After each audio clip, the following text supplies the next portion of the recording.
What's up, everybody? I'm Kyle Thomas from Exhorder, Trouble, etc. And it's great to be back at the Tampa Morgue. Cold slabs.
What's up? This is Tony, and you're listening to the Tampa Morgue, episode 125, season 3. And as always, from his studio deep in Tampa Bay, Florida, Mr. Ed Webb. How's everything in the Sunshine State, Mr. Webb? Mr. Anderson, the countdown is on for you coming to Tampa, and I cannot fucking wait. 24 hours I'll be on that awful plane, man. I have to admit, dude, it's been one of those days. Everything's crazy. Just we had some people over. It's my daughter's birthday. Yesterday we took her out to dinner, and we had some friends stop over tonight. And not even packed yet, of course. Hey, just think of this. Captain Dennis Phillips here, the Mr. Suspender Man, my favorite weather guy, is literally now saying that there could be snow this weekend in Tampa. Of course, Like, I'm leaving and I'm still. just like, my daughter kept saying it the other day, and I'm like, get the fuck out of here. They're talking about the panhandle. No, he's saying there's a fucking thing coming right off the Gulf with snow. And I was like, you just can't write this fucking shit sometimes. Dude, it's negative 14 right now, and on Sunday it's going to be negative 30 when I leave. So it's pretty brutal out, But I get to Tampa, I think it'll be like 45. I that's what I had saw like last time I looked. That's what I saw, like about 45. But who knows? Well, I saw tomorrow. Is it tomorrow or Sunday morning? It's supposed to be in the 20s with the wind chill feeling like 8. And I'm like, these Jesus. people here are gonna lose their fucking minds. They're not gonna be able to leave their house. They're gonna think that, it's like being snowed in. Be like Empire Strikes Back. They'll be riding Yeah, on the tom Hoth. toms. Yeah, you know. But yes, another episode, 125, and the next couple episodes I'll be in Tampa for, which will be, I've only done maybe 2 or 3 episodes ever in Tampa. I've always been over here. So then we have a bunch of shit going on, which tonight we have a bunch of shit going on too, Ed. We opened up the show with Exhorder-Desecrator from Slaughter in the Vatican. We're going to be joined here in about 20 minutes, 25 minutes by Kyle Thomas, the second appearance on the show. But tonight we're pretty much going to focus a lot on Slaughter in the Vatican, talk about that record, kind of pick it apart a bit. I know they Great have a tour record. coming up. Great fucking record. Yeah, great record, man. I mean, you first heard that, as a kid, wow.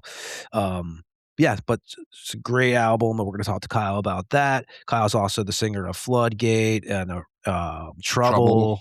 Yeah, a lot of shit going on with Kyle, so we'll Got talk to to see him. Kyle play in Trouble. Yes, So we that did. was We that played was with him, fucking yeah. awesome. Yep. It's a Yeah, killer. so that and we also have Death Metal Dave. I don't actually today is the first time since what, August? August. That I do not have to read the Tampa Bay Metal Museum promo because Mr. Dave Allison, aka Death Metal Dave, will be hanging out at the end of the show with us tonight. Yeah, that'll be next weekend is the museum. So it's here. It's fun. It's time. It's like, it came quick. You think about it. It's just like when you play a show, or when we were talking about you coming for Swarm Fest, it was like, oh, I'm coming in 6 months. And then all of a sudden is, hey, I'll be here next week. Swarm Fest is next week. And it was Yeah. like, it's amazing how fast shit comes up on you when time flies, man. Yeah, and we'll put some stuff up on the Instagram page from the museum. It'll be my first time there. Ed's been there before. But that's taking place next week. Dave will tell us all about it, give a little history about himself to us. It should be cool, man. I'm definitely looking forward to it. And like last week, the last 2 weeks before this, we had Lee Harrison on for about 8 hours. Ed, I mean, that was definitely a long 2 episodes, I should say. Yeah. And there was a lot of information and stuff that people never heard before. So if you want the real scoop on Lee Harrison, this is the cast to get it on. Not those other casts that get that kind of, small version. This is where you're going to get the full version, the real version. Every bit and piece that Lee spewed, you will not hear anywhere else, and that is fucking guaranteed. That was good stuff, man. It was cool to talk to him. We played some New Monstrosity. Ed, too, I was trying to think about this. Was that your first time actually recording in Morristown? Because you did what? Yes. Supreme Evil at Audio Lab. Yes. And then the Massacre we did up in CGM Studios and in Altamont Springs with Tim. Infinity was Sonic Ranch? Sonic Ranch in Texas with Neil Kernan, who did Journey and Nevermore and Queensryche and like a whole Cannibal Corpse, Pissing Razors. Where did you do the Contorted Edge of Darkness at? we did it we did it twice, actually. The first time we recorded that with Dana Walsh at his Oh, studios. yeah. I've been at the studio And before. there were some things that went on with the recording that we couldn't figure out. And so we re-recorded it actually in Pete's house, believe it or not. And it sounded great. So everything was done in-house, which back then was unheard of, But And yeah, you all the did records we've ever done, I've always done, like, I know Diabolic did the Subterranean Magnitude. We were supposed to go to Diet of Worms with Punchy. I think that was where we were planning on going, and I think that's where they did the next 2 or 3 records. So, but I've never recorded there. And yeah, this time I only did as far as I know, only the vocals were done, and a couple leads at More Sound, because I split my time with Jim Morris in the beginning, and then Mark Prater. Yeah, Mark Prater, anything we done that you were on with Generic Christ or Flesh Reaper was all done with Mark Prater at Red Room Everything. Studios. We did everything with Skin him. Tomb, every Yeah. single thing me and you have ever done has Doomslow, been. we did some stuff with him We there did, too yep. at Red Room. Yep. And Eulogy, what you did Lesson in Fear, was that Audio Lab Audio also? Lab, that was with Greg. That was actually at the People's Storage. They had like 3 storage units they converted into a studio. So originally, before they moved it to, off of Hillsborough where the jam room was, it was in People's Storage where all the stories you've ever heard, it was right there, which is, yeah. So Greg did that one there, and he also did the Supreme Evil. And when But was your that one, first time in Morris Sound? Like, actually first time in there ever? I know, obviously this was the first time you recorded there, but so a friend of mine named Trader Ed, everybody knows Trader Ed. Dude had like guitars out the ass and amps and everything. The dudes in Deicide, Morbid Angel used to go over there. This James Murphy, everybody was over there. And Sepultura was doing the Arise record. I think it was Arise. And there was Sadis was in the studio, and he used to go up there and bring them things. And he asked if I wanted to go because he didn't drive. And we went up there, and it was fucking awesome. Like, seeing that shit, that was, I could have went for Obituary, and I didn't. I wish I would have for the Cause of Death record, because he knew all those guys. But yeah, that was like the first time walking in the original More Sound, and it was different, man. When you're young and you don't know what a studio looks like, real studio, that was definitely different, because Audio Lab was just a small little thing. yeah. But that was like huge. And then seeing these guys like DiGiorgio and all those dudes in there, Casadis, it was The Swallowed in Black, I think was what the record was. And just seeing them was like, this is fucking killer. And then of course seeing Sepultura, and Oh. I was fans, from Beneath the Remains. So it was definitely but those were my first 2 times, because they were real close to each other. Yeah, I think we'll talk to Dave tonight. We'll talk about it too. I think the first time I was actually introduced to Dave, or, met him or had an actual real conversation with him, was when I was with Jack Radinsky and we were doing the Rivet Rag magazine, and we went to the Morris Sound Studios when Obituary did the listening party for Frozen in Time. Yep. Yeah, which is crazy. That's like 21 years ago. But fucking, that was the first. I mean, I was, of course, just from looking at liner notes, of all the albums that we loved, man, More Sound. It was such a thrill. And I just remember just trying to act like I was supposed to be there, even though I was just like, holy shit, man, this is awesome. But, Yeah, I tried to just there was a time fit when me in. and Jarrett literally lived, like, Morris Sound was on 56th Street, and we lived on Fletcher. Like, we could have walked there in 5 minutes. Like, that's how far away we were from Morris Sound back then. You know, it was just weird how, I'm glad they honored that place with a plaque and everything, because if you don't think that that building or everything that came out of there doesn't represent something of Temple Terrace and Tampa, because technically it's Temple Terrace, it's not really Tampa.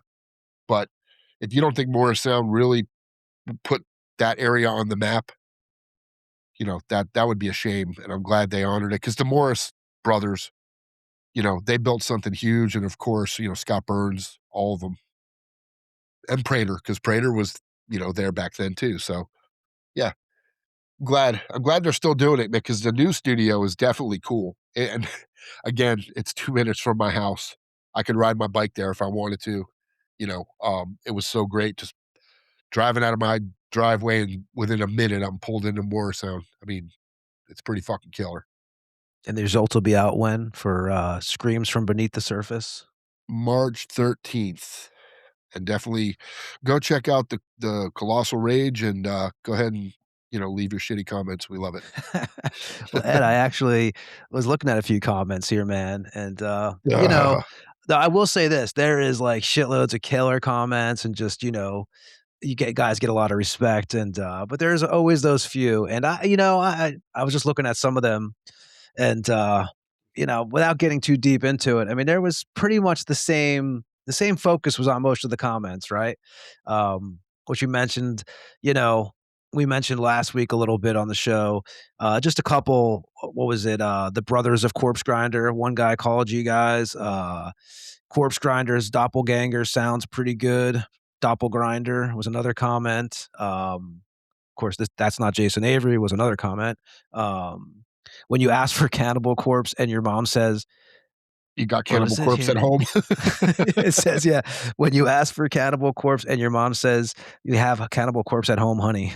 I thought that was a interesting comment. And whatever happened to singers? All these bands sound like each other. That's but everything else, man, I mean, I really didn't see besides some, the Corpse Grinder comparisons. There was a couple other ones too, but dude, you guys got a lot of good comments, man, but they're not the fun ones. Yeah. No, but Here's one again, the too. Corpse Grinder ones, like, honestly, if you think that upsets me, you're comparing me to a legend. Okay, cool. Like Cam Lee, you're comparing me to a legend. I mean, at the end of the day, you want to talk shit, it's fine, but like, those dudes are legends for a reason. They've been around. And the sad part is I've been around just as long as those dudes. I just didn't get lucky enough to get in the huge band when they did. But here was one too. For a moment, I thought Corpse Grinder was on drums. Then the singing started, and then then I thought he was singing. Great song, seriously. So that's not bad. Or this one right here. This band is killer, except for that fucking singer from Tony at the Tampa Morgue. Oh wait, we'll get rid of that comment. No, Yeah, man, like I but said, I gotta say, man, most of you guys got great comments, man. I just, yeah, I did. Just there some was a of them were few of the just Corpse funny. Grinder comments, which I thought was, what you expect though. You even said that too. You're like, so it's again, Screams from Beneath the Surface out in March. Yes, March Um, 13th. well, first of all, everybody, next week we have Perversifier from Merrimack, Ancestral Fog, Morte Incandescente, did live work with Corpus Christi. He'll be on the show. Week after that, we have Jeff Tandy and Dave Herrera of Imprecation. Jeff also played in a Versus Affera, and Dave was in Wolf Skull. So we'll have them on the show. And again, tonight we have two interviews. We're going to have Kyle Thomas coming up here in a few minutes. And then we'll have Dave Allison come on at the end of the show to talk about the Tampa Bay Museum of Metal. And so it's, Ed, what do you think, man? Should we start getting moving? Yep, let's do the deaths and releases and all the good stuff we do every week. And no Dave promo this week. Yeah. So we're And I gonna just have a couple promos. We have the Circle Studio promo, which we're about to do now, and Ed has a new promo coming up too that he'll explain to you when we get there. We're gonna play Exhorder's Death in Vain, and we're gonna do a lot of talking about Slaughter in the Vatican tonight. So this is Exhorder with Death in Vain. We'll be back on the Tampa Morgue after this track.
Hello, Tampa Bay Morgue listeners. This is Joe from Circle Rehearsal Studio, Tampa Bay's rehearsal giant with 33 years of service.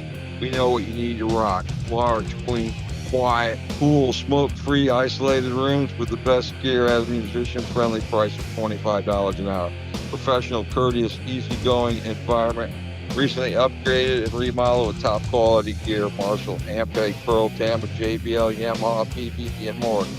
We have the experience and the gear to provide you with the best possible rehearsal experience at the best price. Just completed and soon to open Circle's demo studio for your recording needs. From laying down drum tracks to complete projects, we have you covered at a musician-friendly price. Also in the work is the pro rehearsal room, freshly appointed and stocked with the best gear at nicely competitive rates. Our contact number is 727-546-8930. Our address is 10841 75th Street, Seminole, Florida, 33777. We have 7 large rehearsal rooms. Looking forward to seeing you soon. Thanks. Then we're back on the Tampa Morgue, and that was our Circle Studios promo.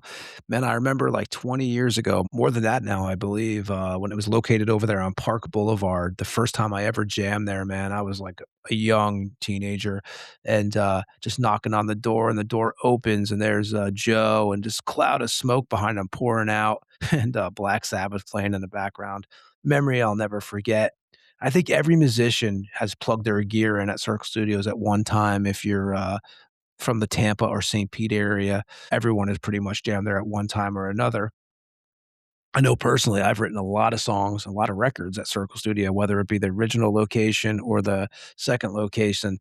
Anybody who knows Joe too, man, he's been a fixture of the scene. He was playing with Moss Feaster back in the day, of course, End Unseen. He played with John Oliva's Pain. Shit, I remember like jamming at Circle Studios, and you would go to the office to pay or to get whatever, water, picks, whatever you needed. And John Oliva would be hanging out in there with Joe. Man, it was a trip for me, man. I was a big Sabotage fan, so a lot of fond memories of Circle Studios. So yeah, good to have him part of the show. Before that, we played some Exhorder. We played Death in Vain from the Slaughter in the Vatican record that came out October 23rd, 1990. We'll be joined for a second time on the show by Kyle Thomas of Exhorder, Trouble, Floodgate. Tonight, we're going to talk about the Slaughter in the Vatican record. We'll also talk a little bit about they're about to go on tour, but we're basically going to focus on the Slaughter in the Vatican record tonight. Amazing record, man. I never forget, getting At Death's Door, and Dissecrator was on there. I was hooked right away. If you're a weekly listener to the show, we appreciate you sitting through the next Morgue infomercial that we're going to read here. This is episode 125. You can go back and listen to 124 past episodes wherever you listen to podcasts for free. If you need to contact us, send us an email at thetampamorgue@gmail.com, or you can message us on the Instagram page. The Instagram page is pretty much the most up-to-date social media page we have. We do have a Facebook. We try to update as much as possible, but we don't buy any ad space, so it's kind of dead. We have a YouTube. We also put only the audio up there. We are not influencers in any way. We're not fans of being on video. So this show will always be an audio radio show. But as I mentioned, this was episode 125. So we have a bunch of back episodes for you to go check out. The last 2 weeks, we had Lee Harrison on from Monstrosity. It was an 8-hour interview. We broke it up into 2 different episodes. If you're a Monstrosity fan, it's a must listen. Some great stories in there. Just, Lee was a great guest, I got to say. You can also go back and listen to interviews with the guys from Pest out of Germany. We had Atax and Scum on here. It was their first audio interview ever in 27 years. We had Yuha on here from Death Chain and Chamber of Unlight. He also plays with War Moon Lord and Barathrum. We also had Kev Desecrator of Destroyer 666, Sepulchre, Venefiction, and Profanation on the show recently. Tony Thomas of Witch Vomit and Torture Rack, he was on here. Noella of Hexea out of Texas, she was on here. We also had Antion, a.k.a. Necroterror from Cadaveric Incubator, Slugother. He's also with Satanic War Master. He was also in Torso Fuck at one time. He was on the Morgue.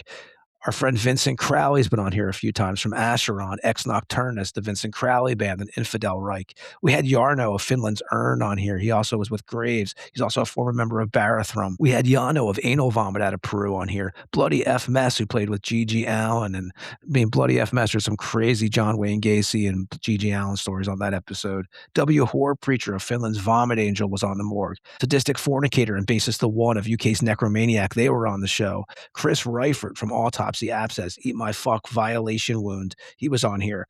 Nasty Ronnie was on recently of Nasty Savage. That's a deep dive interview into the history of Nasty Savage. And again, another deep dive into the Tampa metal scene. We also had Dave Austin of Nasty Savage on. You can go back and check that one out. Also, Hana from the black metal band Asagrum. We had Blaine Cook of The Accused and The Accused AD was on here. We had Harry Quokinen on from Hooded Menace and Hail Conjurer. Morgo out of Finland, they were on here. Dawn of the Dead from Nunslaughter. We had King Fally on from Deceased on October 31. Adam of Cardiac Arrest was on here. Alessio from Violenter, Hobbs Angel of Death. He also played with the Mentors at one time. Lord Sabathan from Morbid Death, Slaughter Messiah, Enthroned, Heinous. We had Revik from Mordant Red on here. Bobby Gustafson from Overkill. We had Rob from Lucifericon and X-Destroyer 666 on the show. Martin Missy from Protector. Loisma from Hemorrhage was on here. Glenn Destructor from Australia's Destructor. We had Carl Kennedy on from The Rods, Udo from Accept, Blood Serpent out of Vietnam. We had Snowy Shaw from King Diamond, Merciful Fate, and Therion on here. David Howard Thornton, who played Art the Clown in the Terrifier films, he was on here for a few hours. Sergeant Salston from Deathhammer, the guys from Germany's Disaster, Daniel Avenger from Nocturnal, Angel of Damnation, and Black Priest of Satan was on the show, the guys from Morbid Saint, Dave from Mortis Scold, Lee Payne from Club and Hoof, Gene from Angel Corpse, Perdition Temple, and Wolfic Throne. He was on here a few times. Henry from God Dethroned. We got the guys from Witch Trap out of Columbia. We had Tony Dolan from Venom and Venom Inc. on the show, John Walker from Cancer, Ed Miller from Negative Plane, Ritual Butcher of Finland's Arc Goat. We had Jeff Manis of Venom on here for about 5 hours. It's a deep dive into the history of Venom. A lot of questions answered on that one. Terry Butler of Obituary, Death, Massacre, Denial Fiend, and Inhuman Condition. Again, a very rich Tampa Bay episode. Luciferian Rights out of Mexico. Nige Rocket of Onslaught. Paul Speckman of Master. We had Pat from Hell Witch on the show. Emo of Finland's Flame. Also, he played with Adorer and Urn at one time. And those are just some of the episodes you'll find. There's plenty more wherever you listen to your podcasts, and they're free. What we're going to do now is what we always do on the show. We're going to mention the musicians who passed away. And first, I'm going to mention Romilo Shaw, a Brazilian drummer who passed away at the age of 40. He played with the thrash metal band Agony. He also played with Fireline, Gore War, War Biffs, and GS Truds. Next, Blanche Nesh, a Polish-born bassist for the death doom metal band Winter Shadows. He passed away at 53 from cancer. And I'm going to mention Luis Roca, a.k.a. Alcoholic Devastator. He was a Brazilian bassist and guitarist for Almas Impuras. He was killed in a hit-and-run motorcycle accident. Now I'm going to move over to releases, then we're going to mention shows, and then we're going to get to our guest, Kyle Thomas from Exhorder. As for releases, I'm going to start out with a death metal band from the Netherlands. I'm going to mention Death March. The name of their album is Violent Retaliation on Black Lion Records out of Sweden. Death March formed in 2016. The band features members past and present of Cavitation, Fossil Excrement, Chaos, and Funeral Whore. Next, the Norwegian black metal legends Mayhem. Liturgy of Death is the name of the record. Century Media is the label it's coming out on. Since the band's 86 Pure Fucking Armageddon demo, Mayhem has released 6 full lengths, and Liturgy of Death will have 8 tracks and will be available February 6th. Next, the UK drone doom sludge metal band Cattlehammer. They're putting out an EP titled Dark Thoughts with Lights Out. It's coming out on Road to Masochist Records out of the UK. Cattlehammer formed in 2023. First release was a demo in 2023. They put out a few singles in 2024, and they put out the band's debut full-length in 2025. Dark Thoughts with Lights Out will have 4 songs and be available February 6th. In Autonom, the Swedish death black metal band is releasing an album called Of Death and Fire on Soul Cellar Records out of the Netherlands. In Autonom formed in 1994. First releases were 2 demos in 1996. In total, the band has released 4 demos, and Of Death and Fire will be the band's 5th full length. Of Death and Fire will have 11 tracks and be available February 6th. Next, we go over to Sleeping Giant, the stoner sludge metal band from Iceland. The name of the record is The Beauty of Obliteration. It's coming out on Octopus Rising out of Italy. Sleeping Giant has been active since 2023, put out 2 singles in 2025. Band features a few members of the doom stoner band Plastic Gods, who's been around since 2005. The Beauty of Obliteration will have 6 tracks and be available February 6th. Next, Bitterness, the German death thrash metal band, is releasing an album called Hallowed Be Thy Game on GUC Records out of Germany. Bitterness formed in 2001. First release was a 2001 demo titled And Death March Is On. The band has released 1 demo, 2 EPs, 1 comp, and 7 full lengths. This will be the band's 8th full length. Hallowed Be Thy Game will feature 9 tracks, one of them being a cover of the Misfits track Scream. Hallowed Be Thy Game will be available February 6th. And Ed, let's talk about some shows, and then we'll get to our guest, Kyle Thomas. And after that, we'll have Dave Allison, aka Death Metal Dave, to talk all about the Florida Museum of Metal with us. So Ed, for shows, man, I think we only have a few to announce. And I'll do them, and then we'll get to Kyle, and then we'll get to Dave Allison. Like I said, we got a busy night tonight. The shows I have is February 6th is Incantation, Hexea, Antebellum 666, Merciless Savagery, and Ire. It's going to be at the Vinyl Music Hall in Pensacola, Florida. Doors at 5:30, show at 6:30, $25, 18 and up, and that's February 6th. Next I have, this was also February 6th, at the Brass Mug, Skeletal Remains, Virulence, Morbidity, Grey Filth, Law of Casualty. Doors at 7 p.m., show at 8 p.m. Tickets before the show, or pre-sale tickets, I should say. Pre-sale tickets are $15, and it's $20 day of the show. Again, that's February 6th at the Brass Mug. And then one more, February 7th, Virulence, Skeletal Remains, Mind Virus, Morbidity. That's going to be at Pineapples in Melbourne, Florida. $15 pre-sale, $20 day of the show. Again, that is February 7th. And that's what I have for shows. I mean, Ed, anything else that you could think of that's going on in the area besides the Tampa Bay Museum of Metal, which we'll hear about that in about an hour with Dave Allison? Nope. That's pretty much, I had what you had. Cool, man. So what we're going to do here is we're going to get Kyle Thomas on the show. Kyle's been on here once before. He was on episode 33. So this is kind of part 2 of the Kyle Thomas interview. And we're going to talk, again, a lot about Slaughter and the Vatican tonight. That was the album that introduced me and Ed to the band. Kyle Thomas on that one. You got Vinny on guitar, Jay on guitar, Chris Nail on the drums. Great record. A nasty record, and we're going to dissect it a little bit with Kyle tonight. They're about to go on tour too, so we'll talk to him about that. But Ed, unless you have anything else, I say we get Kyle on here. Let's do it. But before that, we're going to play some Exhorder. We're going to play Anal Lust off the Slaughter and the Vatican record, and we'll be back with Kyle Thomas after this track on the Tampa Morgue.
that was Exhorder with Anal Lust, and we are joined tonight by Kyle Thomas. How you doing, man? I'm well. How's everything? How's everything treating you these days? Good, man, and it's great to have you back on the show. I interviewed you last year, I believe it was, on the Tampa Morgue, and it's always good to catch up with you, man. Likewise. I know last year was one of your busiest years with Exhorder. And obviously a couple weeks you're about to head on tour again, man, and you guys are going to be doing the Unforeseen Circumstances tour with Phobia, Slow Hole, and Ringworm, and Luicidal. Correct. Yeah. So we kick off next week here in Louisiana in Lafayette. It'll just be Slow Hole with us on that one. Phobia is jumping on in Texas. I think by the time we get to El Paso, perhaps Luicidal will be jumping on, and they'll handle direct support up through Denver, I want to say, and then they start heading back home. Ringworm's going to take over throughout the Midwest. And we're really, really stoked about this one. The lineup is very diverse. To me, that is the spice of life when it comes to going to a show. I know when I go to a show, I don't want to see 4 or 5 bands that sound the same. I just don't.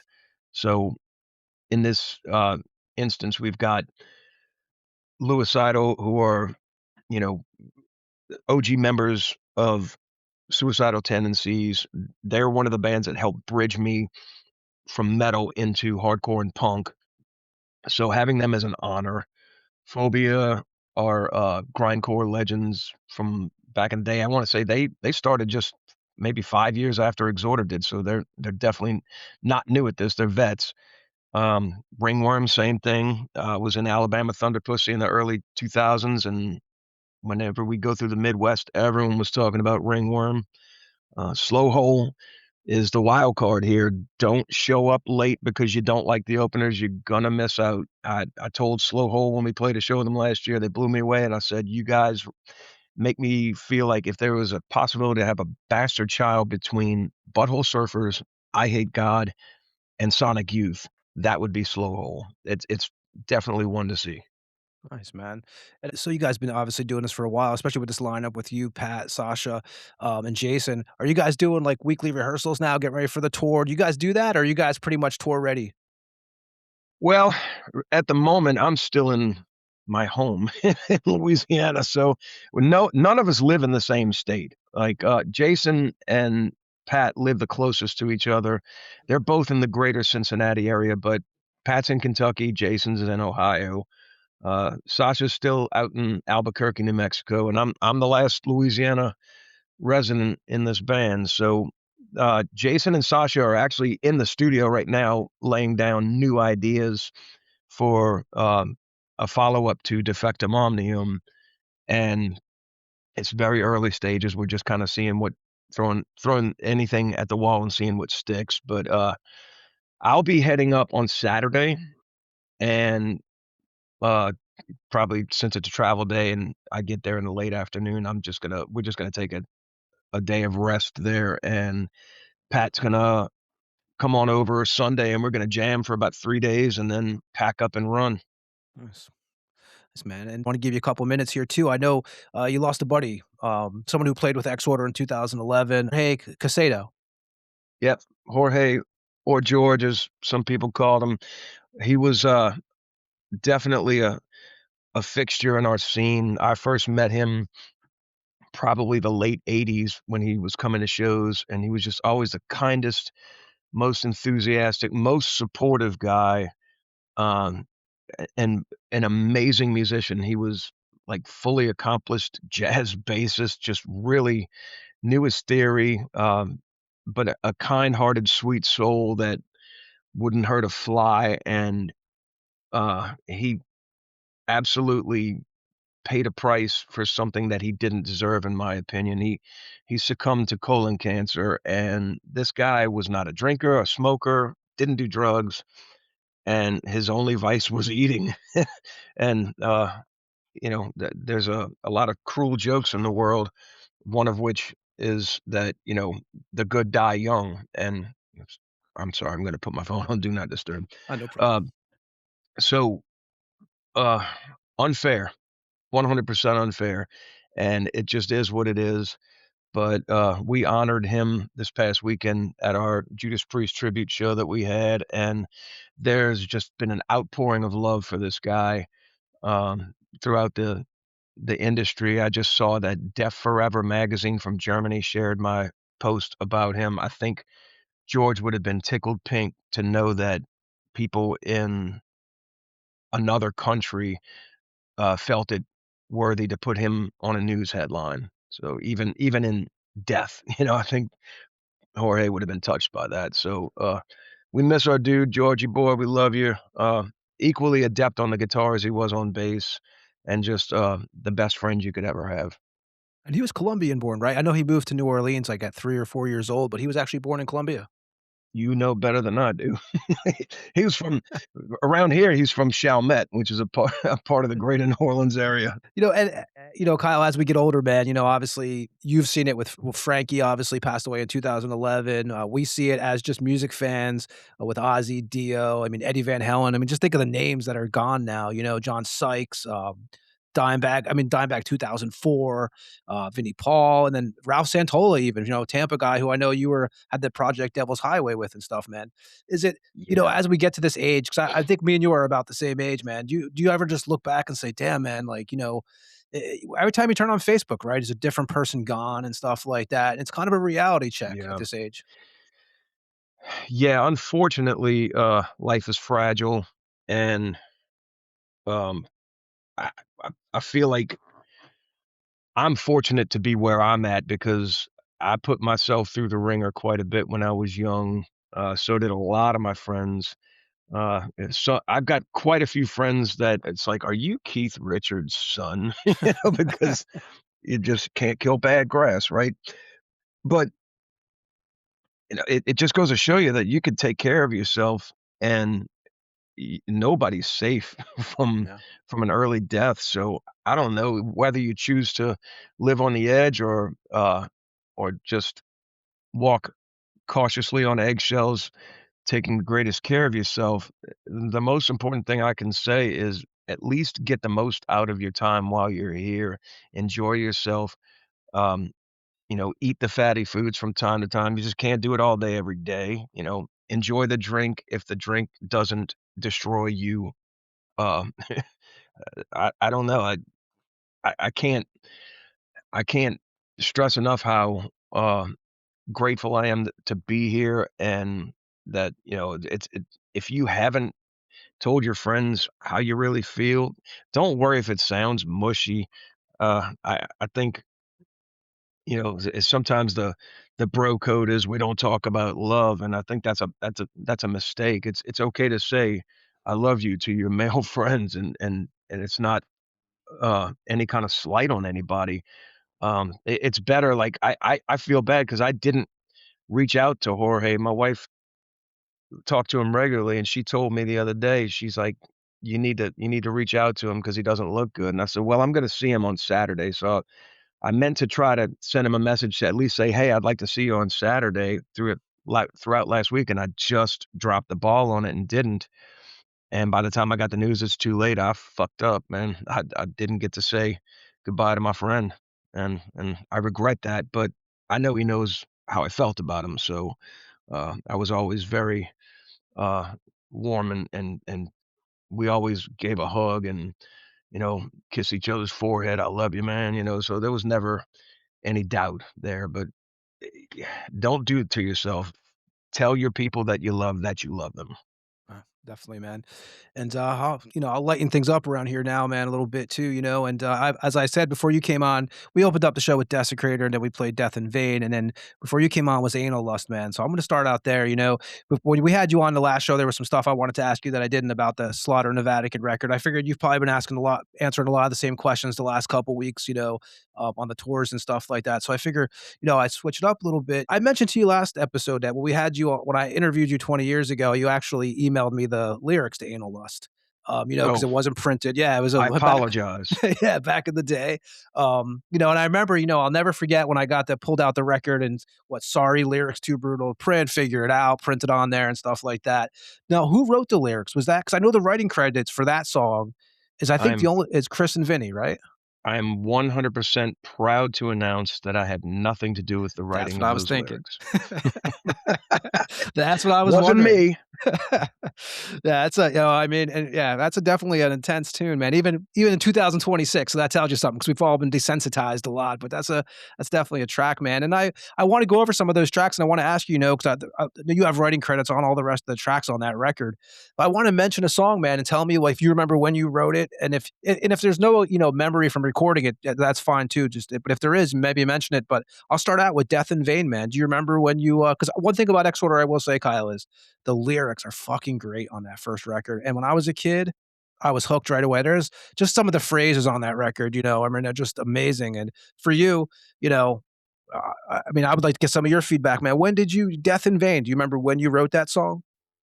So Death in Vain, we have what I call the Get Rude era, which is the first set of songs that we wrote for our first demo. And some of those songs made it to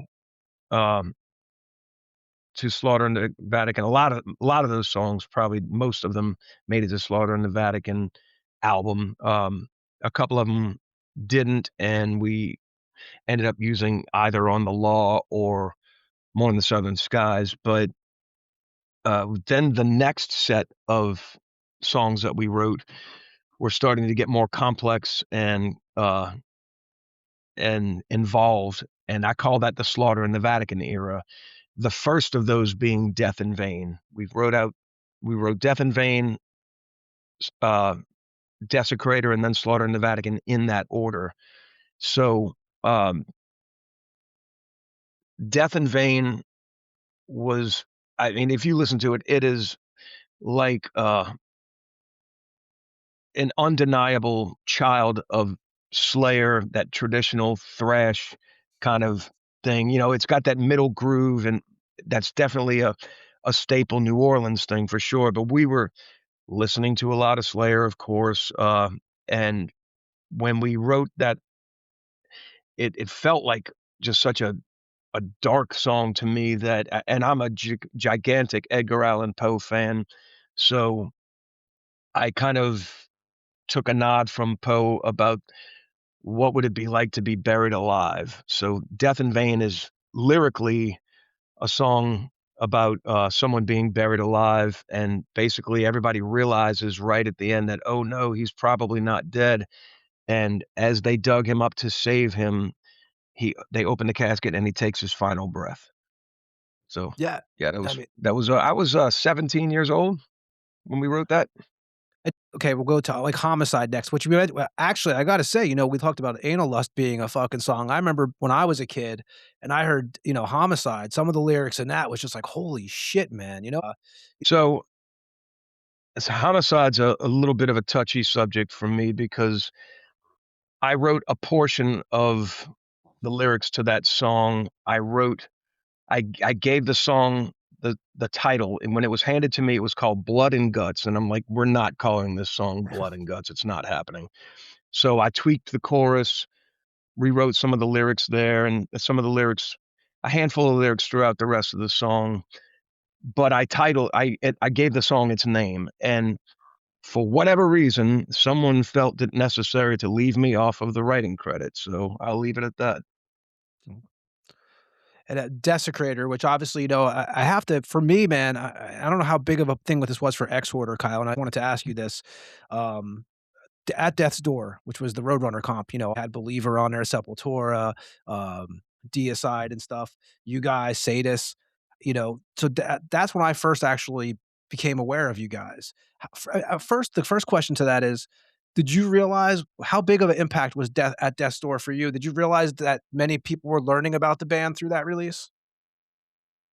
I remember when we were added to that compilation, and I actually kind of cut my teeth on a lot of those bands. I had never heard Sepultura before. I had never heard Deicide before. I had never heard Believer before. There were a lot of bands on there that were definitely brand. I either knew the name or just hadn't heard it, or like the whole thing, the introduction was brand new to me. So at the time, I didn't realize the impact that that compilation would have.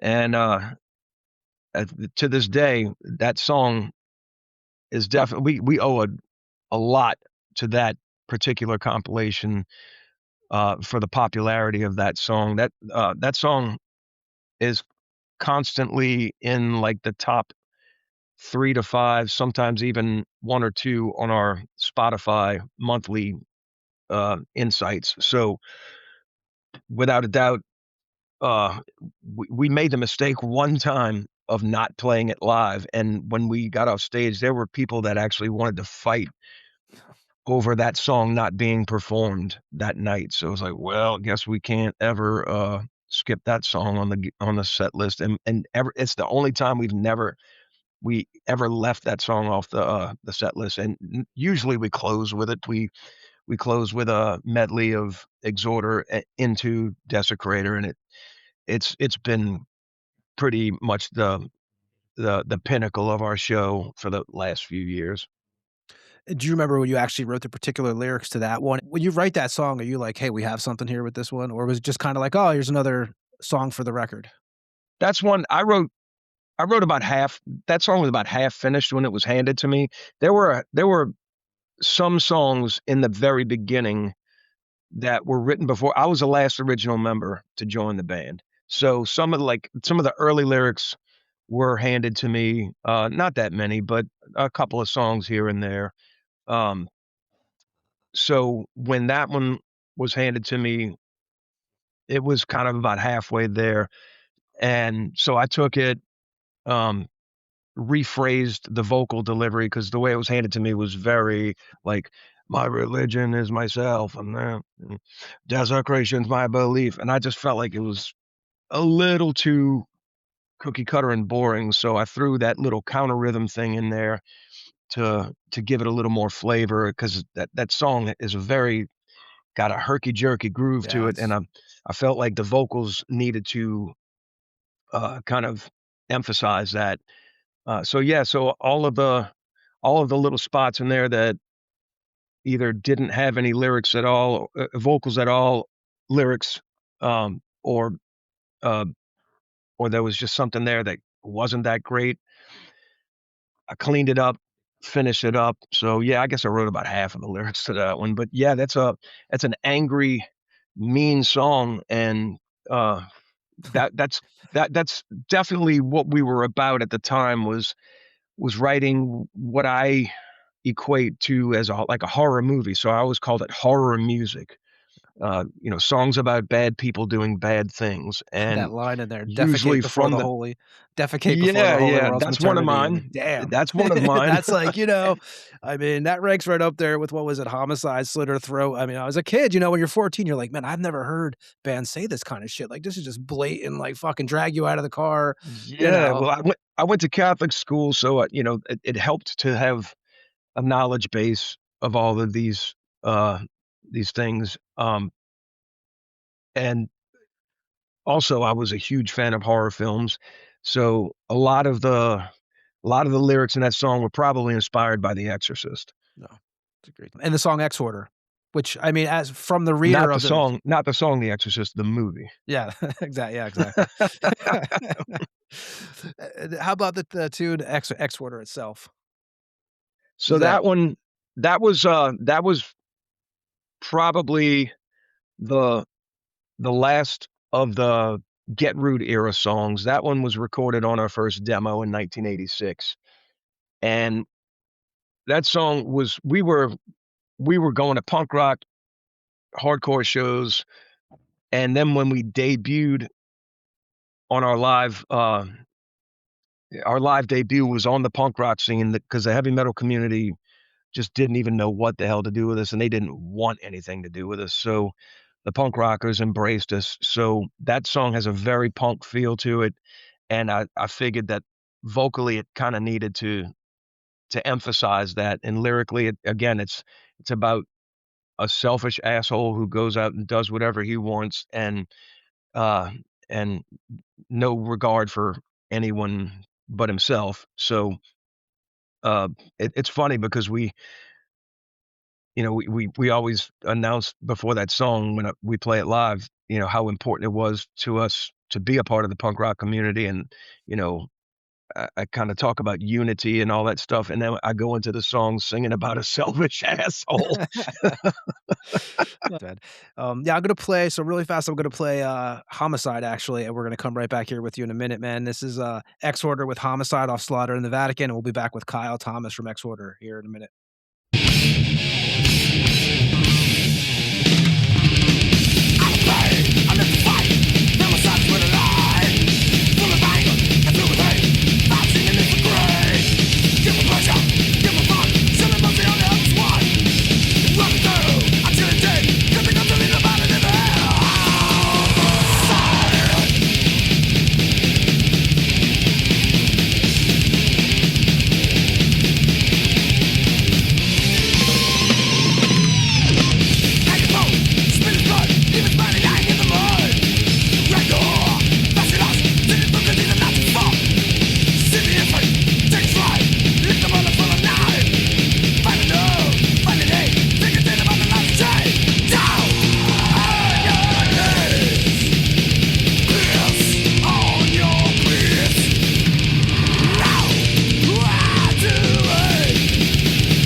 That was Exhorder with Homicide. And next, the Tragic Period, which I think it's pretty obvious where you got that inspiration from. Yeah, again, my fascination with Edgar Allan Poe started when I was in 3rd grade. I was about 8, 9 years old, and a buddy of mine moved in down the street, and he was asking me if I had ever heard about Poe, and I was like, "I don't know what Poe is." And he was like, "Yeah, man, he writes these stories." And he was telling me about the Telltale Heart and this old man with a dead eye who's bedridden getting hacked to pieces by his roommate because the roommate just lost his mind or whatever. And I was like, God, that's awful. I need to know more. So I went to the library, started reading about Poe. I remember my English teacher, we had to write kind of an essay about a book that we had written, and I picked a story collection by Poe with like 3 stories, and she's just like, she pulled me aside. She's like, Poe's extremely advanced. You probably want to choose something else. I said, no, this is what I want. So she's like, okay. And I ended up getting an A on that paper. I had a really I had an 8th grade reading level when I was in 1st grade, so I've always been very inclined towards English and grammar and literature and et cetera. So it wasn't difficult for me. Anytime in my life, I have a hard time focusing on the things that I don't really care about. They call it ADHD now, but back then nobody really knew, and it was frustrating my family. But anytime I was involved and intrigued with something, I always got good grades and just almost had to have things taken away from me because I would get so fixated on them. And Poe was one of them. And then next we have Legions of Death. So Legions of Death lyrically is the oldest Exhorder song. I wrote the lyrics to that song. I was playing bass at the time, and I just started doing songwriting. I was in a band with Jimmy Bauer. He was a drummer. I was a bass player. We were teenagers, and the band was called Armageddon. And even before I joined Armageddon, I had started writing a song called Apocalyptic Doom. And the lyrics to Legions of Death are the lyrics to Apocalyptic Doom. I just gave it they had a working title for it called Legions of Death when they handed me the song, so I just said, well, that fits in with Apocalyptic Doom, and I just tweaked it maybe 1 or 2 lines in the song to embrace the new title I was giving it. But yeah, I was 15 years old. I wrote those lyrics in 1985. Shit. And then the title track, man, which I mean is I believe is your favorite song to play live, "Slaughter in the Vatican." It's obviously the lyrics are pretty obvious, but do you remember when you decided to write that, and do you remember when you wrote them? And does it take you like when you write a song, do you go back to it, or is it pretty much like you need to bang those lyrics out right away, or it's something you could revisit a few times? Back then, I wasn't as finicky back then about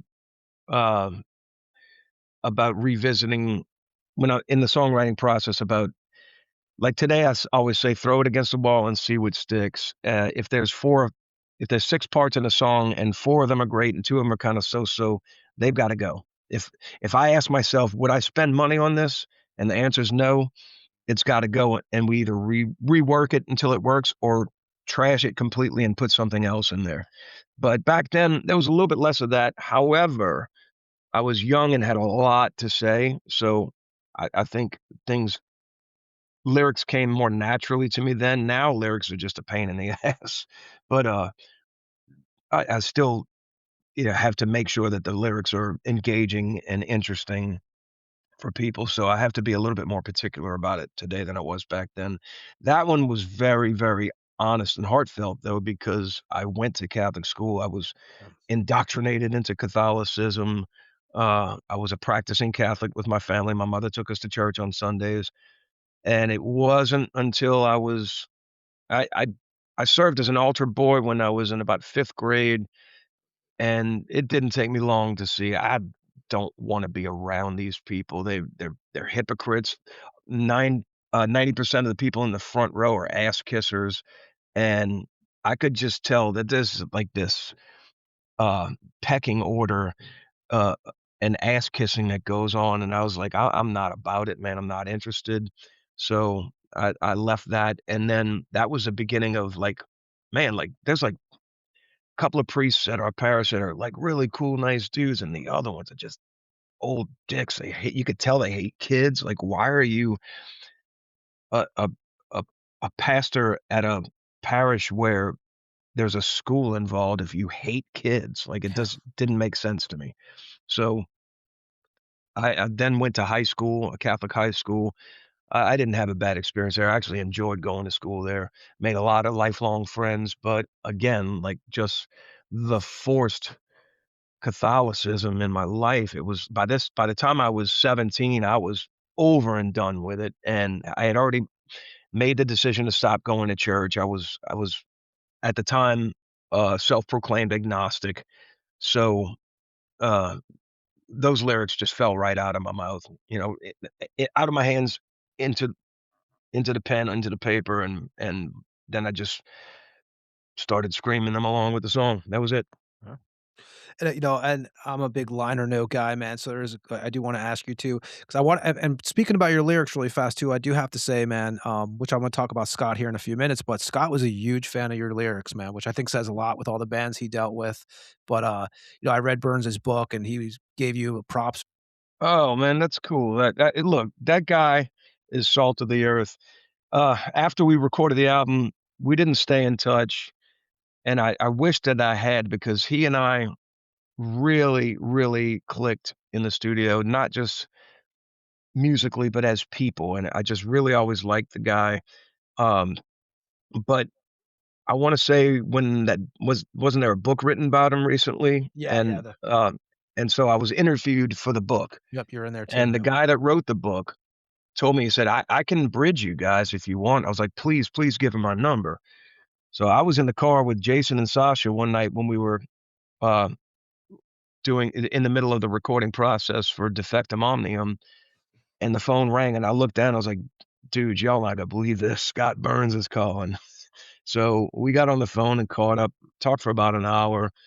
It was a really great conversation. We haven't talked since, but it felt like we just left Morris Sound. That's how cool of a guy he is, man. And I think the world of him. He saved that record, because we did everything in our power to make it a terrible record from jump, and he kept the whole thing together. He was the glue.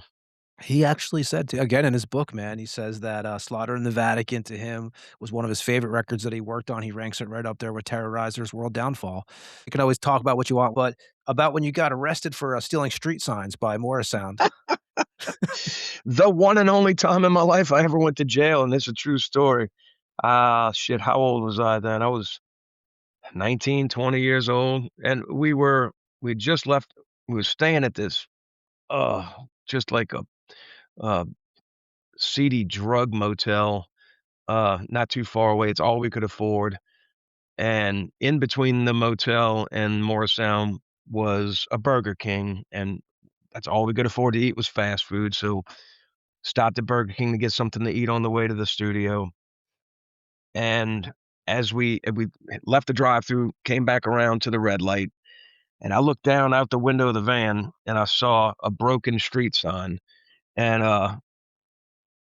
it was on Fowler Avenue, and I want to say it was like 53rd, 54th, and Fowler or something like that. I can't remember the exact intersection, but there was a Burger King. It may be there still. It may not be. I don't know. But I saw the sign, and I said, that would look great in the practice room. So I opened the door, I grabbed the sign, threw it in. Well, 2 doors down from that Burger King was the police precinct for Temple Terrace. And so there was a squad car right behind us. I didn't know. I didn't think about it. It was trash to me. It didn't make sense that, well, we shouldn't leave that there. We should take that. And so they pulled us over into the parking lot of Morristown, and they were asking, they asked, did anyone take a broken street sign? And one of the guys in the band right away said, nope. And I'm like, now you lied to them, and that's not good.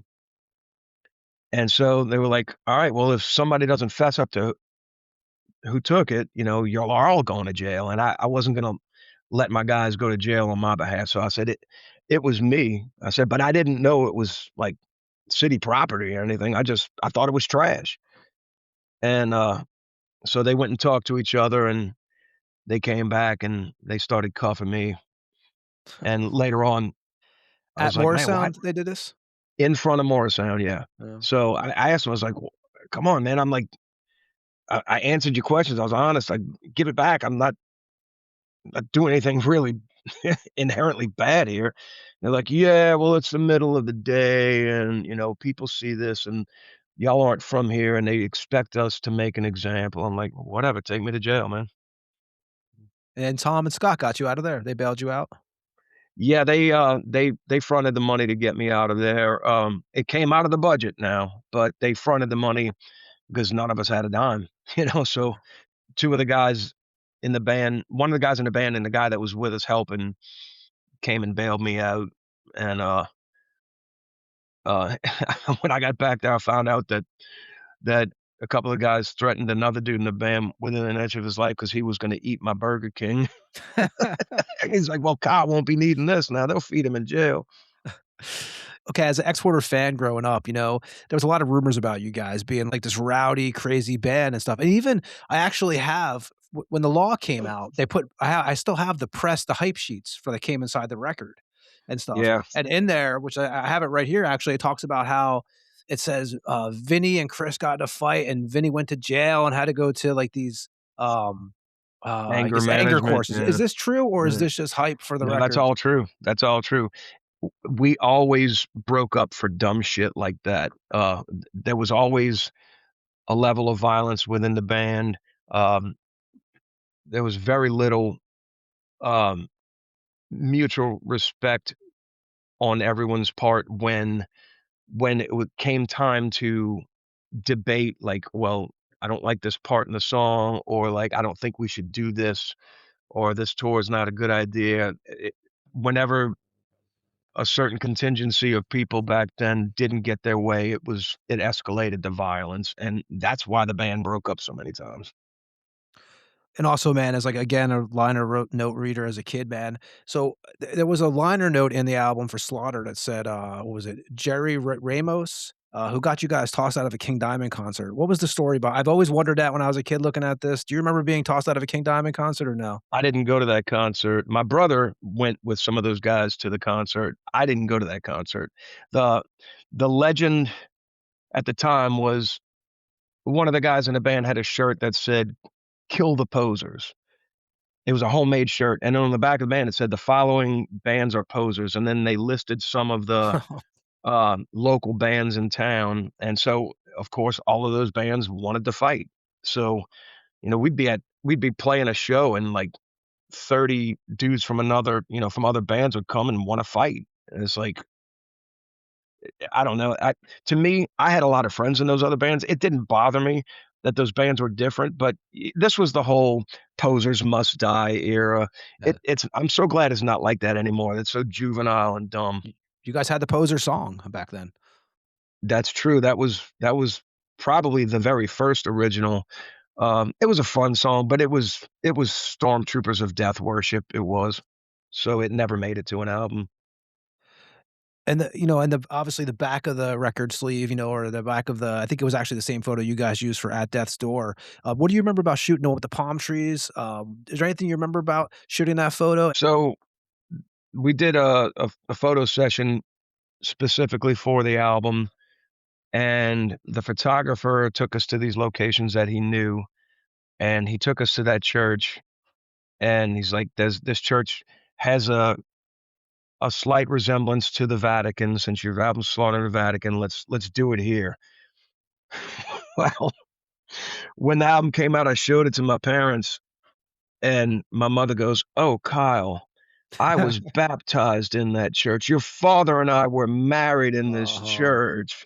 And I didn't realize it was that church. And so, yeah, that's the irony of us choosing that location for the photo.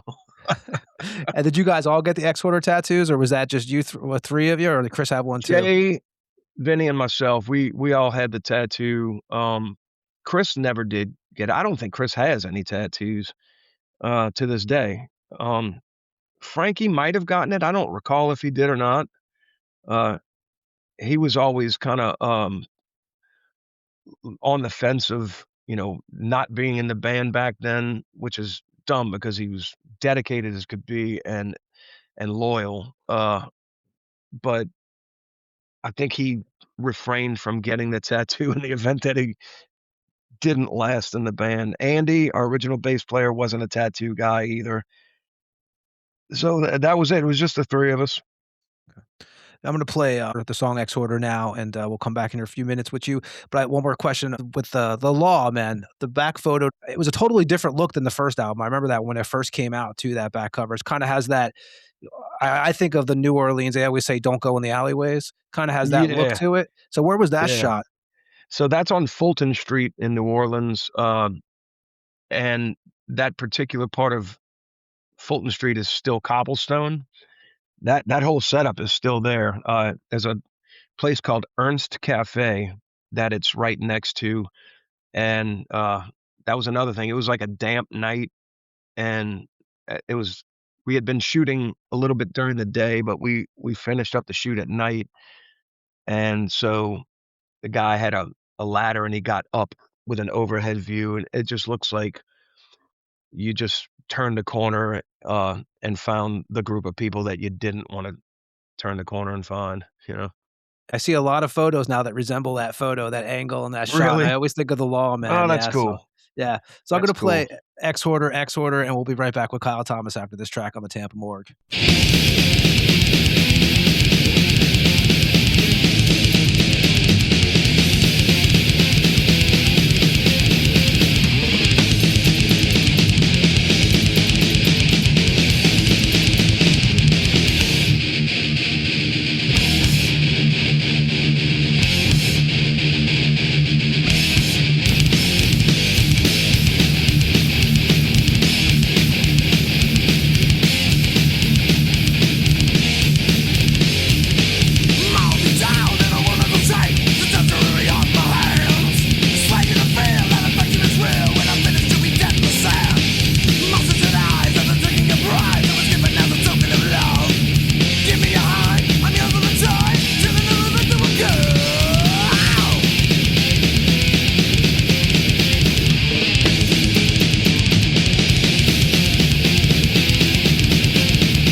And that was Exhorder with the song Exhorder. And you know, with Slaughter in the Vatican too, man, I heard that was the first time that Scott Burns ever had to redo a record from top to bottom. Well, that was our fault. We when we started, so we signed a record deal with a label called Mean Machine, and Borivor Krigan was the one that signed us. He was doing A&R for this fledgling label that was a subsidiary of a jazz label called Three Cherries. They were branching out into other genres, and I don't know if Bori was head of A&R or what, but he was the one in charge of signing the bands. And so we had a very small budget. I want to say it was like a $5,000 budget, and we set out to record it in New Orleans. We started in New Orleans, and the house engineer at this studio, we started tracking with him, and he had like awards. He was a very renowned engineer in the New Orleans circle, but in the way of like traditional New Orleans music and funk, like, you know, the Meters, Neville Brothers, that style of music. And that's all great stuff. But if you don't understand how to mic up guitar cabinets for, heavier music, or, how to make the drums sound bigger, that sort of thing, it's a much different ball game. It's a much different animal. And also, we weren't even really dead set on what our tones were musically, so we were still trying to sort all of that out. So there was a lot of experimentation that went on with those first two records. And when we recorded the album, and it had no beef to it. It was really thin, very watery kind of sounding album, and in my opinion, recorded way too fast. Those songs, if you listen to the Slaughter in the Vatican demo, that's the right tempo of the songs for that album. And that's how we strive to shoot for playing those songs live, is more like the demo than the album. So it was decided that we're going to re-record the whole album. So we went, well, I think at first we were just going to re-record the drums.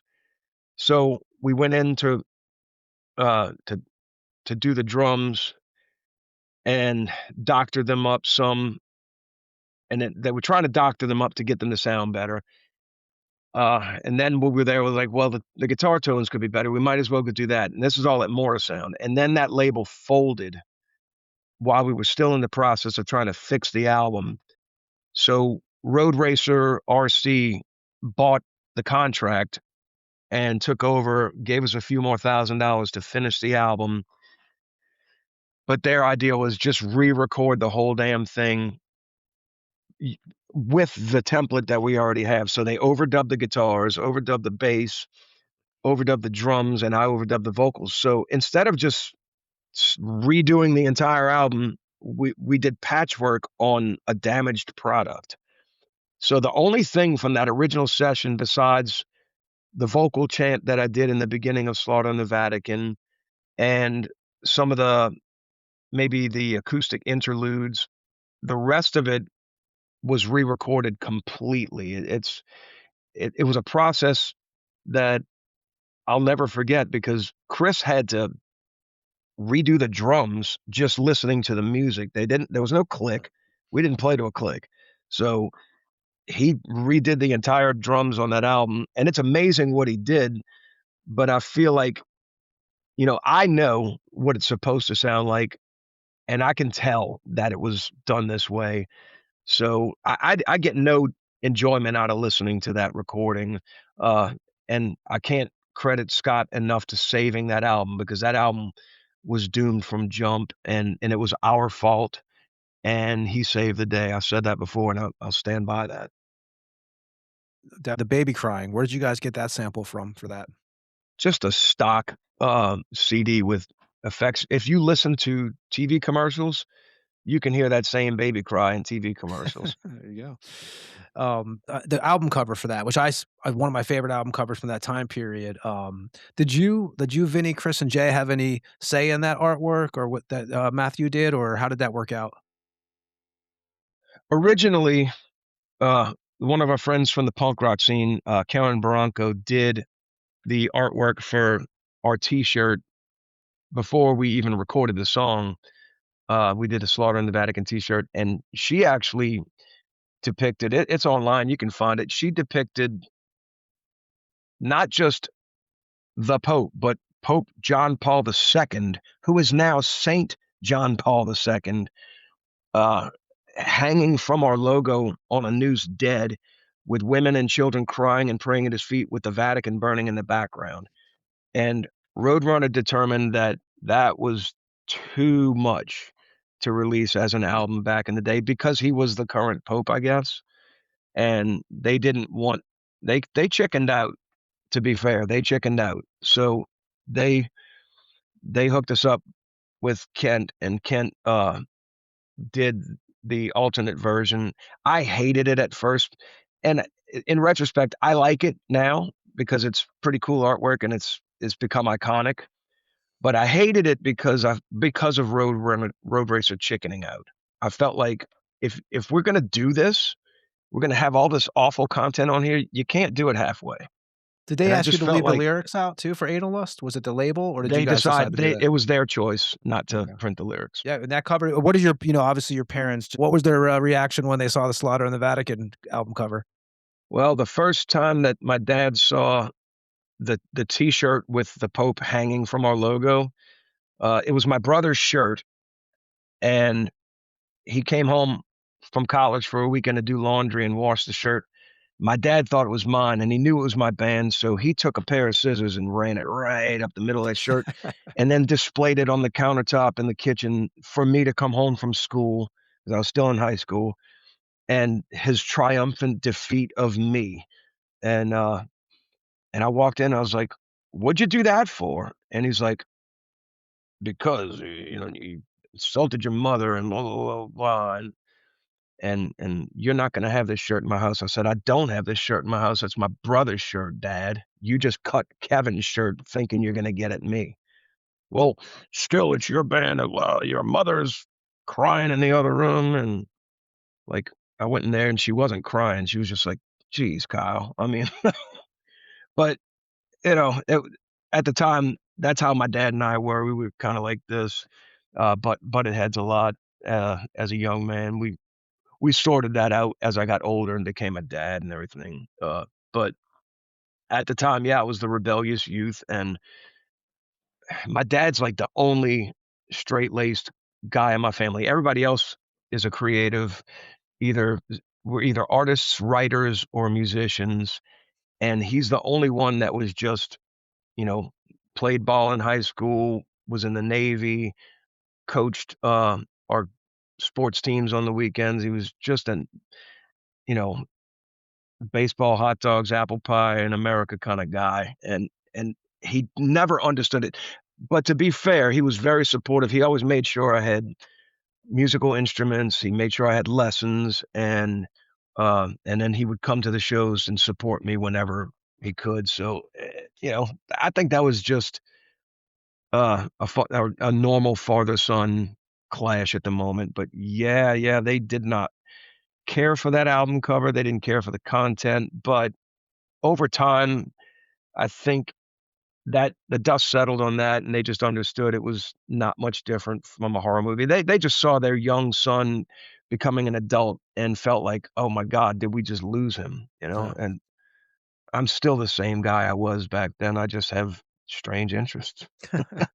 We looked back at Slaughter in the Vatican tonight, man, and do you realize like what you, Jay, Vinny, and Chris, created, and and I'll let you answer this however you want, actually, because I know there's there's always stuff behind the scenes and stuff. But do you still talk to those guys for most of them? I mean, is there still like Jay? I haven't heard about Jay in a long time and stuff. I mean, are you still in touch? And Andy, even is there? Yeah, Or is it don't kind leave of? out Andy. Andy was as Yeah. important as anyone. Andy Yeah. wrote the music to a lot of those songs. And Legions of Death was Andy's song. Homicide was mostly Andy's song.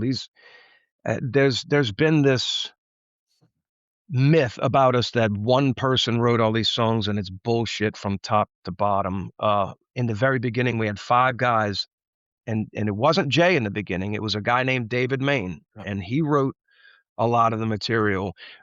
Unforgiven was David's song. That's the working title of it, was David's song when I first got it handed to me. So we all wrote together. I even wrote some riffs on the first album. So it wasn't like one person did anything. So we worked collectively together, and that was the fun part. And little by little, people started dropping out. David quit after the first breakup when there was the fight. And then eventually Andy quit because he got tired of being picked on. And so we just had this revolving door of original members. And Jay was a friend of ours that helped us out a bunch, and he was really developing as a guitar player, and we gave him a chance, and he ended up seizing the opportunity and did well. I love Jay. I haven't talked to him in many years. I know he lives back here. He had moved to Texas for a while, but he's back here. But I think he just likes keeping to himself. But yeah, I love the guy. I see Chris from time to time. We come to each other's shows, text each other from time to time. Frank's passed on, but yeah, that's the extent of who I still talk to. And yeah, man, we're gonna let you get out of here in a minute. Just two more things really fast. Pitts First Preps. Last time I talked to you, you said there was a record sitting on the side, and is there any movement on that, or is it still on the ice? Not really. It's something that's kind of on the back burner and on the to-do list, but it's just going to be a matter of a couple of the guys and me sitting down and getting the funds together to give it a proper mix and mastering. The artwork's done. It's been done for over a decade, but it's a shame that album, and the album title is called Asleep at the Black Mass, but it's just never been finished, and it's really a cool album. There's some really great songs on there. So I don't know, hopefully we can get that done at some point. It deserves to be given a proper finish. Yes, man. And Kyle, man, at the end of the day, you've been doing this for a long time. How do you want to be remembered, man? Slaughter in the Vatican is timeless. Well, hopefully I'm not remembered for owing somebody money. That's not the way to go. I don't know, like, mostly I'd rather be remembered as a good husband, a good dad, and a good friend. Somebody that doesn't have this laundry list of infractions that I've put upon people that that's hard to recover from. It's just never who I wanted to be. It's important to me to treat people. I'm not a Christian, but I do believe in the treat others as you expect to be treated. So that's what I get. You treat me like shit, guess what you're getting back, So the people who talk poorly about me probably treated me like shit. Kyle, man, first of all, dude, I want to wish you have a great tour. We appreciate you coming on here, and I appreciate you coming on here talking about Slaughter. I know you guys got a lot of stuff going on. I just figured be a change from the conversations you've been having for the last few weeks. A lot of the old school fans. That's always welcome. Yeah, and the old school fans, we all love the album so much. I know you get tired of hearing it probably, but it's a classic. I do. But exactly, but the people love it. It's classic, and I give the people what they want, Yeah. Oh, man, we appreciate you. And anything you want to say on the way out of here? Where can anybody go to find anything Exhorder related? Where would you send them? Exhorder.com. All the links to our socials are there. Don't forget Trouble also. We're in the process of recording a new Trouble album. The music's just about finished. I'm working on vocals and lyrics now. So there's a lot going on this year for me. Yeah. We're going to say goodbye to you in a minute here. Everybody else, we're going to play Slaughter in the Vatican from Slaughter in the Vatican. Thanks again, Kyle, for hanging out, man. We always appreciate it. And Ed, what do you want to do now? I know we have to get Allison on the show. Do you want to run that promo that you have? Yeah, I got a promo that I personally cut for the Viagra one. Yeah, I'm not to that stage yet, bro. No little blue pill yet. Thank the Lord. But yeah, I got a promo I cut for a local place that any bands that are coming to town or whatever, I think they'll appreciate it, especially if they're like me and work out. I Just trying to survive. I couldn't believe how many people, that I've talked to were like, man, I didn't know there were that many people out there that kind of worked out and tried to find places to work out. Because after I did Europe, I realized how much of a pain in the ass it was. So yeah, I got a little promo, and then we're gonna get Dave Allison on, and yeah, gonna do it. Yeah, and you're right, man. Even going to Florida for a few weeks, you got to figure that shit out, man. It's you got to figure out where you're going to go. It's always hassle. So yeah, let's play that promo. We'll play Slaughter in the Vatican, and then we'll come back with Dave Allison, aka Death Metal Dave, from the Tampa Bay Museum of Metal, and we'll talk about the event that takes place next week. What do you think, Ed? In your face. This is Exhorder. We'll be back on the Tampa Morgue with Dave Allison after this track. What's up, guys? This is Ed from the Morgue, and if you're like Tony and I and dedicated to working out, and you're from Tampa or will be visiting Tampa, I'm going to let you in on the best-kept secret gym in the area, Tampa Family Fitness on the corner of Bears and Florida Avenue. And unlike the big box gyms where you're just a name and a number, the owners, Sarah and Eddie Amaral, have created a community where you're not just another face lost in the crowd.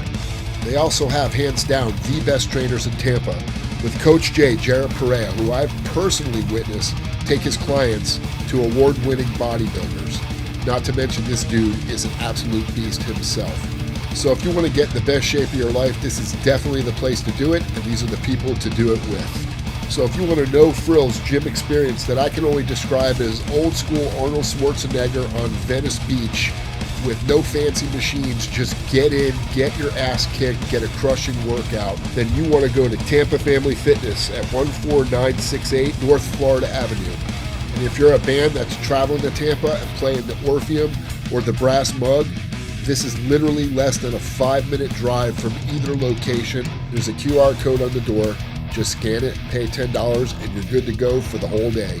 Or if you're in Tampa and you want to see what all the hype's about, stop in and get a day pass, and make sure you tell them Ed sent you from the Tampa Morgue. Through him, with him, in the unity of the Holy Spirit, all glory and honor is yours, Almighty Father, forever and ever.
We are joined by Mr. Dave Allison, aka Death Metal Dave. What's up, dude? Glad to finally have you on the show, man. What's up, brothers? I'm happy to be here. You're longtime friends of mine, and I love you both. So hell yeah. Yeah, dude, it's good. And I know you've been running around like crazy. So, we'll actually start with that. What you just said, man. First of all, when's the first time you and Ed met? Oh, Oh, I couldn't even put a date on it. I don't know. yeah, that's been a long. It was early days of the mug, if not before. Yeah, probably 'Cause- the first mug. Yeah, I mean, because you did the interview with Contorted way back then, way back. Yeah, You and Joe Tolley, which man, that I was thought funny. we met before that though. Oh, we did, but that's why I was so comfortable to do that because I was never a video guy. But I remember you were like, "Oh, Death Metal Dave wants to do it." Damien, Damien always was like, "Oh, I want to." Yeah. So, we did that, and I was like, but it might have even been Sunset Club Right. Yeah. because a lot of people don't remember those days, but Yeah. Those days are foggy for me. Volley Club, yeah, man. It was a Well, long shit. time ago. We were even roommates, guys, there for a couple days over on the 70,000 Tons of Metal. We had our own cabin, all three of Yeah. us. Yeah, That was not that we fucking saw great- Dave that was that a great much, cruise. though. Yeah, it I was a know, great cruise. Enjoying I don't know, the drinking, I guess. We'll just say that. Yeah, it was a great time, man. But yeah, Dave. So we're glad to have you. Like I said, we've been running the promo for months now for the Since exhibit. August. Yeah, this will be my first time at Really? the event too, which is cool. I fly out this week over to Tampa from Europe, so that's going to be cool. And let's start out, man. First of all, we'll start out right away with the details before we talk a little bit about your, where you come from and stuff. The Tampa Bay Museum of Metal. So, Dave, instead of me doing it like I have for a while, man, you want to give some info about this event before we talk about it? Well, yeah, the Tampa Bay Museum of Metal is a pop-up event, and this will be our second one at Magnanimous Brewery in North Seminole Heights, Tampa, Florida. And it's February 7th and 8th. And on the 7th, Saturday 7th, we'll be open from 12 p.m. to 10 p.m. And on Sunday, February the 8th, 2026, it will be open from 12 to 4. It is Super Bowl Sunday, but who cares? My team's not in there. And Join the party. and I care about the metal more anyways. And yeah, it'll be fun, man. It's $10. You can go get tickets online or you can pay at the door. I suggest getting tickets. It's going to be crowded on Saturday for sure. I'm pretty sure of that. That's the popular day. And wow, it's going to be fun. It's a lot of work. I'm doing stuff before I go to work, and then I go to my regular job, then I come home, and then I do stuff until I go to bed. And every weekend, I'm running around the state or working on something in my house. It's all piled up in my house right now, most of it. All the stuff that I've collected from bands like Camelot and Obituary and Atheist and Morbid Angel. I didn't get that from Morbid Angel, but from a source. Well, creation. Also, Trivium and Deicide, Inhuman Condition, The Absence, and the list goes on and on. I don't even have the list in front of me. But- Imagine, Dave, some people who grew up, or are admirers of the Tampa Bay scene, man, how would they would love to be in your place right now? Because I know personally, I've seen some of the stuff. You have just a bunch of memorabilia, a bunch of historic Florida metal stuff just right now, just kind of getting organized, right? Oh man, it's like the work to put into it, I never worked for a museum, and last year it just came together perfectly. This year there's a lot more. I think we have like 26 banners and backdrops Jesus from Christ. significant tours. We have drum sets, we have guitars, basses, just all kinds of shit. I can't even tell you. Lyrics. We have stuff from Curtis Beeson, rest in peace. Also Brett Richard Bateman, rest in Brett peace. Hoffman. Brett Hoffman, yes. We'll be able to display stuff in glass cabinets this time, which last time we didn't. And we'll have a few items on display there. But it's going to be And Dave- cool. Like I mean, we have some rare shit. It's crazy, man. And- I can't believe the stuff that I have, man. That's crazy. It's just blows my mind. And what blows my mind is that these guys loan this stuff to me and believe in it and trust me. Asheron stuff, which unfortunately Vincent's not going to be able to make it He was telling me, yeah. due to obligations. And I have, if anybody remembers the band Rape Ape, I have stuff from them. And Pooch. yeah, Pooch isn't going to be able to make it either due to family obligations. And but we're going to have Atheist there, Brutality, Monstrosity, That's right. Lee is going to be there. Mr. Near Webb. Christ. That's right. That's right. And there's so many more, man, and it's gonna be fun. Actually, Wade Black and Astronomica, James Murphy's gonna be there. Oh man, there's so many people. Oh, John Oliva's Pain, the Oh, the band banner member. that was at Circle, the Yes. stage banner. Yes. That's gonna be on display so everybody can see it. And for the 25th anniversary of the Hall of the Mountain King, and the touring members will be there too. So, and they're bringing their guitars that were on that tour. So it's going to be cool. And we're going to do live YouTube interviews, and we have a whole stage set up. It'll be cool. We have a metal market is what we call it. And got vendors that are going to be selling vinyl and CDs and memorabilia. And we got jewelry and coffee, some coffee guy, and it'll be cool, man. It'll be fun. It's nobody, I can't even explain the event. Ed, can you explain it? It was different. It's just totally different. It's not a show. No. Yeah, So you can last talk year, to the metalheads. It's a big gathering of family, really. I met up with you.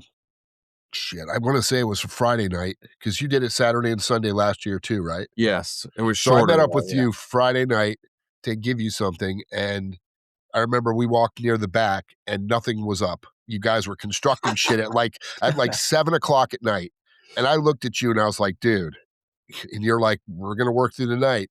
And then Saturday I showed up with Bryce and was like, what the fuck? Like I couldn't believe how you transformed it from 7:00 to obviously before you opened. Yeah, it just looked like a warehouse, a brewery. It did. It looked like a brewery warehouse with a bunch of 2x4s and some scattered pipe where you were going to make displays for stuff. And I was like, and it, for what it was, because you didn't have any clue what you were looking for. You just were trying to. I knew. Well, I mean, no but one you were. else knew. I knew it right here in my head. But You just were trying to knew. get something to display a bunch of old school, from the old school Executioner banner. But that was, when I walked in and I saw that, I was like, holy shit. And then the flyer wall, the flyer wall blew me away because I couldn't believe how many of those shows I played on that wall of flyers. And I was just like, this is like, you don't know nostalgia until you see something like that because you don't realize. Yeah, you don't realize like that was the old school, like when Tony, I always say Tony was the flyer king. When we played shows, he made flyers and put them up everywhere because that was the way to do it. That was the old school way. Those were my flyers too. It's insanity how many of them were there. They were up there. I was like fucking that blew me away. Well, me and Tim talked, and he's been a part of this the whole time. Tim Hubbard. Yeah, who else is involved with you too, Dave? Well, Tim Hubbard is, and back to the flyers though real quick, me and him discussed it, and we're like, man, I have these bunch of books of flyers. It'd be cool to display these so people can reminisce. And he goes, I got an idea. So I handed him my flyer books, and he made copies. He took the time and made copies of all my old flyers. That's a lot of work. And he just took some more to do newer books. Amazing. Anyways, he's dedicated. Tim Hubbard, and he is now a Florida Skateboard Hall of Famer. Yeah. He just got inducted a couple of weeks ago. What a lot of people might not know is Tim Hubbard took a lot of the classic photos back in the day, obituary hanging coffins, the fire on the back of Slowly Rot. He took the picture of the book, The Fire, fun fact, I made that fire on the cover of the book. Oh, nice. And he did Didn't he do the the atheist coffins on too the with bridge. obituary? Do what? Didn't he do the coffins with obituary too, where they're Yeah, he laying in did the that, coffin? and he had them for a long time, but I guess they were made out of cheap wood, so they just basically fell apart eventually and rotted because nobody stored them right. But we didn't know. No, none of us knew way a long time ago. Hey, let's save all this because it's gonna Yeah, mean no clue. something. You know, we're kids, and we didn't. Yeah. Amazingly, I saved a lot of stuff though. It's crazy, like all the flyers. I have handwritten notes to Morbid Angel that I found that when I was gonna go run lights for Morbid Angel at one time, never happened. But when I was hanging out with them, you know, they knew that I collected flyers, and so they gave me some flyers. Well, I was going through them the other day, and the backs of them have notes from fans from around the world, like saying your album, your cassette is great, and they're talking about demos. So I'm gonna put Wow. those on display. I thought those were pretty cool. And That's awesome. we have old lyrics from Brett Hoffman and art that he hand drew from Malevolent. But anyways, sorry, I got sidetracked. Back to the people that are involved. Joe Tolley's involved. Me and him did Brutal Broadcast a while back, the YouTube internet show. And he was I met him years ago. I actually was like a manager to his band in the early 90s or late 80s. He was in a band called Infix, and I hooked him up a couple shows. Like they did the very first Meat Hook Seed, sorry, and at the Ritz. Remember that, Ed? I was there. Yep, Meat Hook Seed. I had it on display last year, but I have the original print of the first T-shirt that was made for that because I had them made. I worked for a company that supplied supplies. But anyways, Joe Tolley, he does video and graphics. He's a professional guy that goes and does staging, and he does camera work sometimes at Amalie Arena and the arenas around, and sound and shit like that. And then we also have Robin Mason, who's always been a part of it too. She's finally going to get to participate because she's so busy. She's like the busiest person I know. And, you know, Robin from Dercata, Castrator, and Gruesome. And she's a legend in her own self, but she's going to be there too. And she's doing the merch. There's nobody better at it than her. There's not a better merch person. So, yeah. She's better than and thank God, because I was exhausted last year sitting there trying to sell merch and trying to talk to people, and it was just difficult. But we're going to have more merch this year. Patches, we're giving away the stickers. We're going to have buttons, shirts, koozies, and magnets, believe it or not. And of course, the beer, the Tampa Bay Museum of Metal beer. Yes. And we also have the Tim Hubbard's brother, Mutt Hubbard, who designed the logo, which is a badass logo. I think it's the greatest logo ever. But that's, once again, I'm biased. And but if you've ever seen the Tampa Bay Museum of Metal logo, Jason, it is killer. Mutt Hubbard, he designed it, and he's copyrighted and everything. So we're all a group effort. We all have our parts. You know, I had the vision. They saw the vision after the last event, and now they all have it. They understand it. And now it's a whole group effort. Joe's recruited some, you know, talking about it to all these bands that come through from all over the world. If he sees something metal when one of those crews, he starts talking about Tampa Bay Museum of Metal. And then he gives them stickers. And then part of his crew is going to volunteer. So we're going to have 4 or 5 volunteers, professional staging crew that's going to come out and help us, which will be a lot easier for me and all of us. And then we got to have a couple camera and sound guys to help Joe with that, because we're going to do the live YouTube. And then we're going to have, I think Tim's daughter is going to be filming a lot of little interviews and stuff. She's studying it at school, and Tim's like, hey, come and do it for us. And then we have another girl that's coming in that Tim's got, because he's more the media guy, you know, and that is going to be wandering around doing interviews. So we're going to cover this quite well. And what we want to do is grow it to something bigger, like a huge convention like thing where we can also have a festival or something, you know? Why not? That's We need definitely. something. Great. I agree, man. Yeah, and I So think it's anyway, that's killer. a little bit about it. So Yeah, and let's really, for a couple minutes, let's talk about you too, man, because obviously you come from, I know you come from Alabama. First of all, what age did you move to Tampa? And can you kind of feed us into the story a little bit? I know Skeletal Earth has a big part in Travis with you, in the Tampa Bay scene, man. So, can you kind of introduce yourself a little bit to people who don't know who you are? We know who you are because you're a fixture in the Tampa Bay scene, but the people who don't know Death Metal Dave, a little bit of your roots, man. well, I grew up in Huntsville, Alabama, and there was a big hardcore scene there and metal scene. And, I had friends that introduced me to bands such as Merciful Fate and Slayer and Metallica, Maiden, Priest, list goes on. My first band I ever saw live was Cheap Trick. And when I saw that, I fell in love with live concerts. I just thought it was the greatest thing ever, man. And that was like 79 or something like that.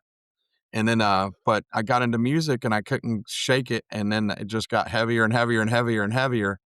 And I started, we had a group of metalheads in our high school and they called us the Freaks.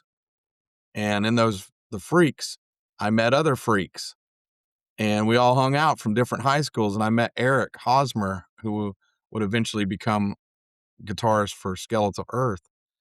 And he knew, I don't think Eric would join Skeletal Earth at the beginning, but somehow I knew who Skeletal Earth was. And I met Travis, and Travis knew I was moving to Florida. I was 19 and I'd broken up with my girlfriend. I was like, I'm getting the hell out of here. My parents live in Florida. I'm going.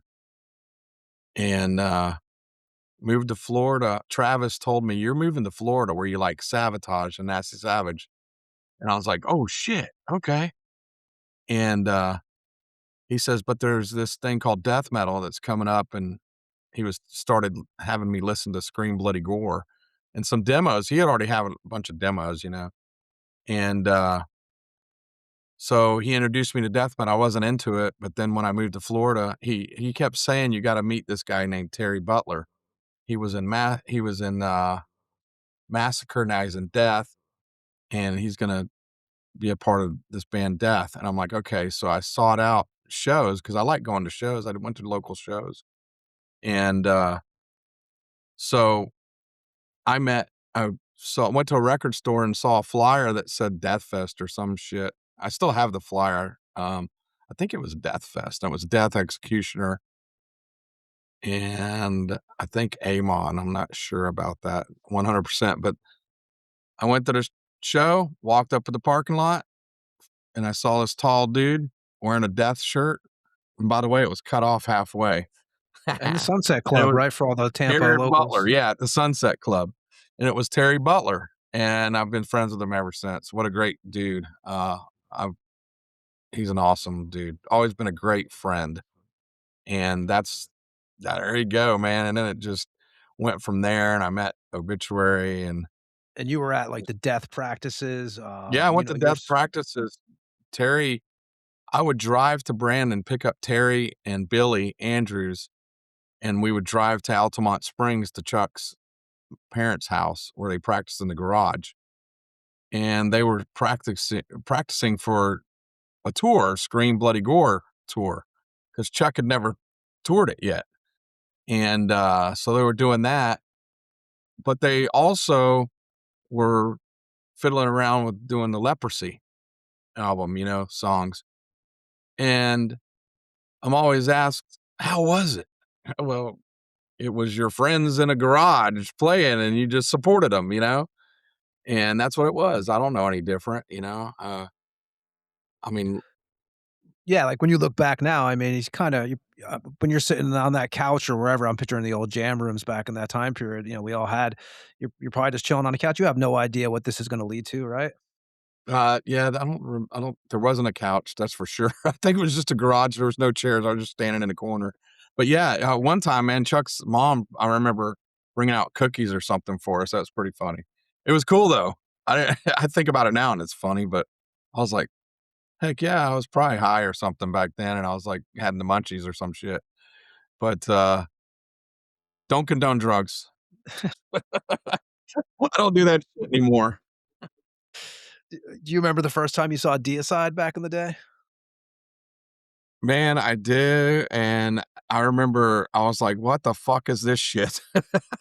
It was pretty fucking brutal, and but I also became friends with them. I just thought it was crazy, and I loved it. You know, at first I was just like, "What the fuck?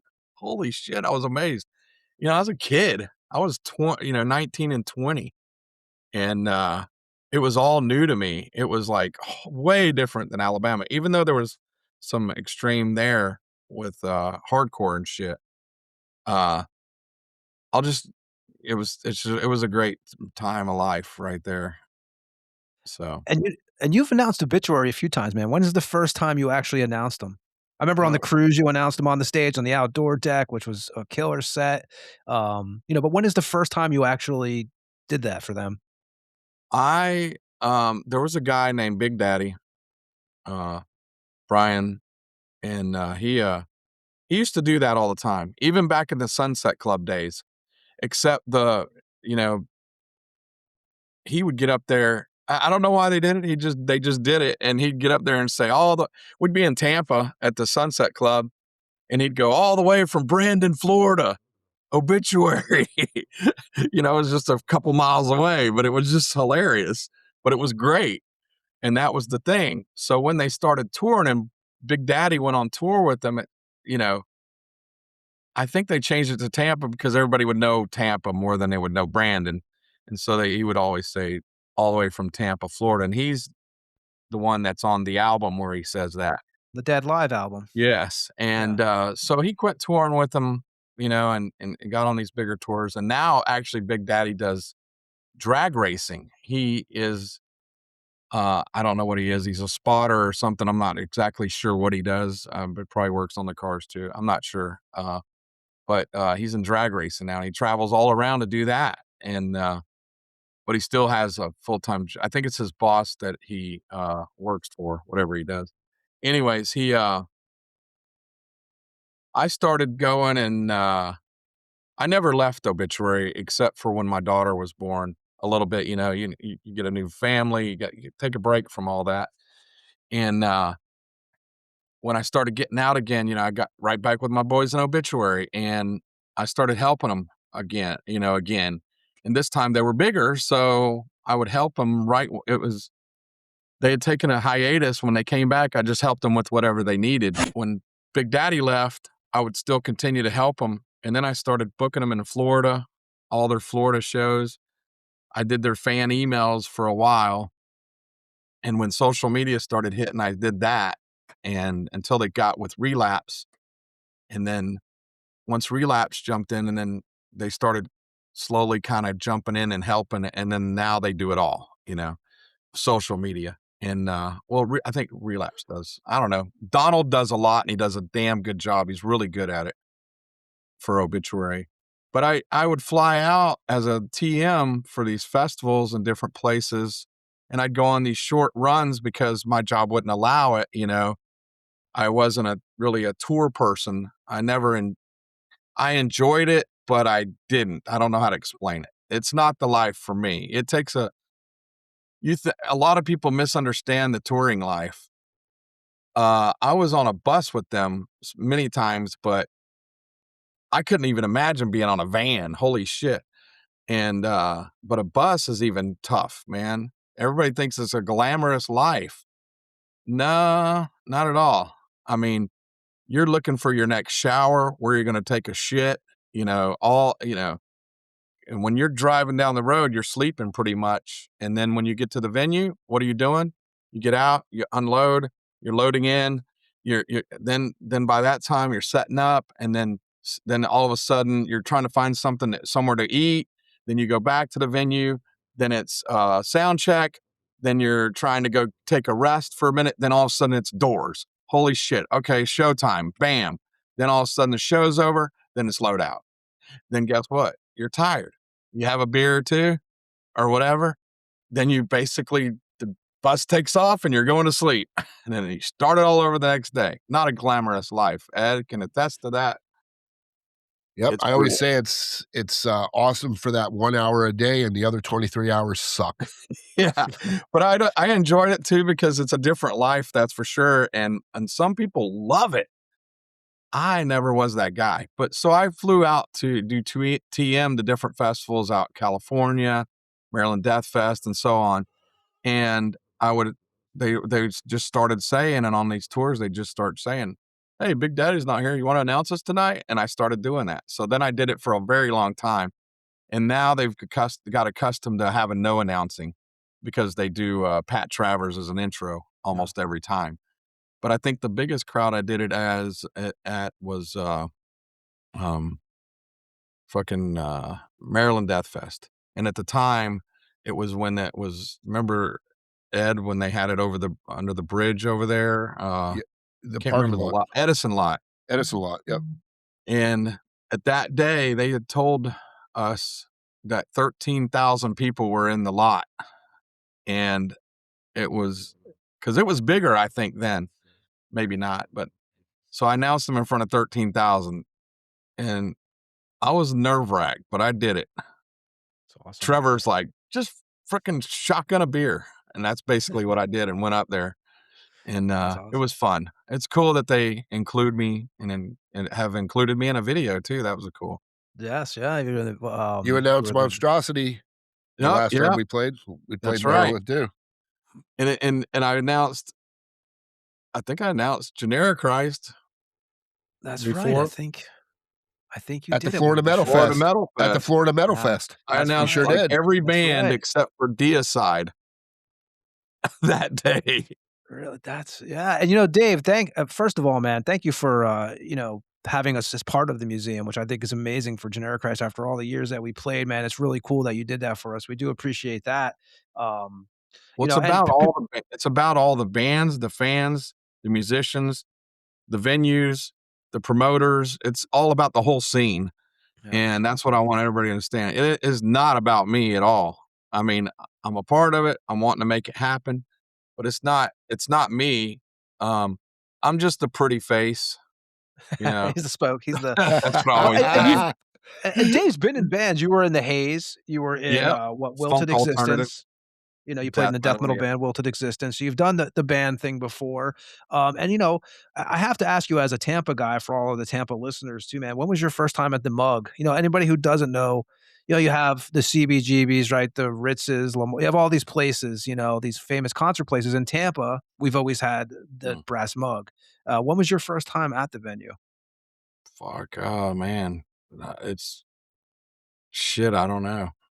I know I played there a bunch in both my bands, and almost got in a fight there one time while I was on stage as a vocalist, which is odd for me.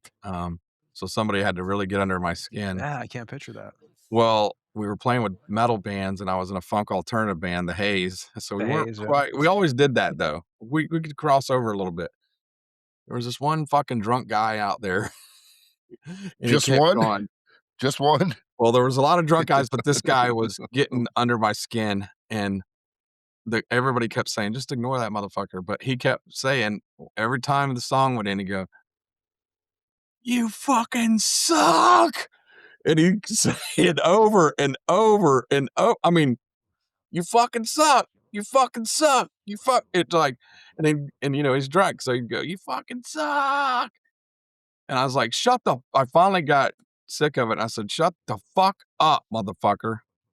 And I ran off the stage after he said, "Fuck you, you fucking suck." I ran off the stage and grabbed him, and it took everybody to get me away from him and then they kicked him out because I was done with it, dude. And yeah. Anyways, that was fun stuff though, man. I played with Gardy Lou a lot. We played with Killing Addiction. I mean, when I was in Wilted Existence, I did, Killing Addiction and stuff. Gardy Lou, though, Ben Meyer used to accept us in all the time as the Haze. And that's how we played a lot of metal bands, because of Ben Meyer from, formerly an Acid Savage. And then He'll be at the museum, won't he? I hope he does, man. He was there last year, but I had him play on Sunday, and this time we're not having any bands play. We want to keep it mellow. I thought about doing bands, but the problem is when you think about the stuff that's on display, I can't have people moshing or getting too crowded in there to, and then pushing or whatever. I love that stuff at a show, but I can't do it at this because these people are loaning me this stuff and I can't have a guitar broken or, Yeah, you need a venue that has a separate area for a Yes. stage.